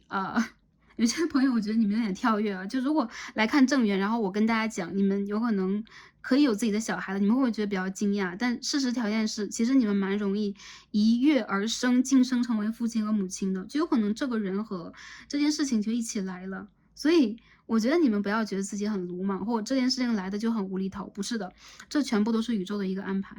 所以去相信就好了，好吗？OK，最后我们看一下，而且对呀，这个水瓶座不也是天王星的能量吗？所以我觉得这个人他是突如其来的，他和你之间的这个信任是没有来由的，因为你们两个的信任是前世铸就的啊。好，最后我们看一下今天抽到的这个易经牌，看一下这个卡牌给大家什么样的一个指引和提示。我们抽到一张超好的卦，地风生卦，祈福手，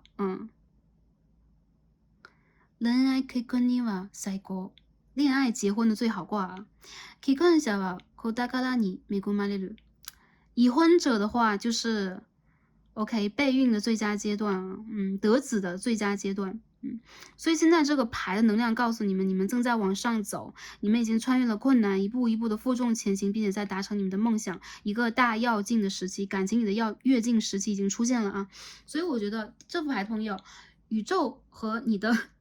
的高我和指导灵在告诉你啊，马上对的人就要出现了，你们有没有准备好？再有就是我感觉到你们已经 ready， 你们已经准备好了。那这件事情会在你准备好之后突然出现，所以你们完全可以去期待一些意想之外的好事，还有就是你们的一些事情是意料之外的顺利，所以要相信自己，你们是值得拥有幸福的，好吗？好，那第3副组牌的朋友，我们今天的这个卡牌就解读到这里了。然后很感恩跟大家今天的连接。然后第3副牌的朋友让我感觉到是非常 powerful 的，有可能之前你们经历过一个漫长的去挑选然后去等待，或者说让自己有点七上八下的过程。但是我觉得这一切都是一个最好的安排，因为宇宙在安排你跟这一个对的人去见面，去走向你们应该走向的那个状态。然后宇宙需要你们去在这个大地上去组建或者创建属于你们的能量场，也就是你们的家庭。因此我觉得这副牌的朋友，你们也是被保佑的人，好吗？然后很期待大家能够快点遇见你们合适的对象。那最重要的就是你们希望啊，无论什么样的一个状态底下，你们的生活都是开心、平安和幸福的。祝福大家，然后也感恩跟大家今天的连接，让我们下期再见吧，拜拜。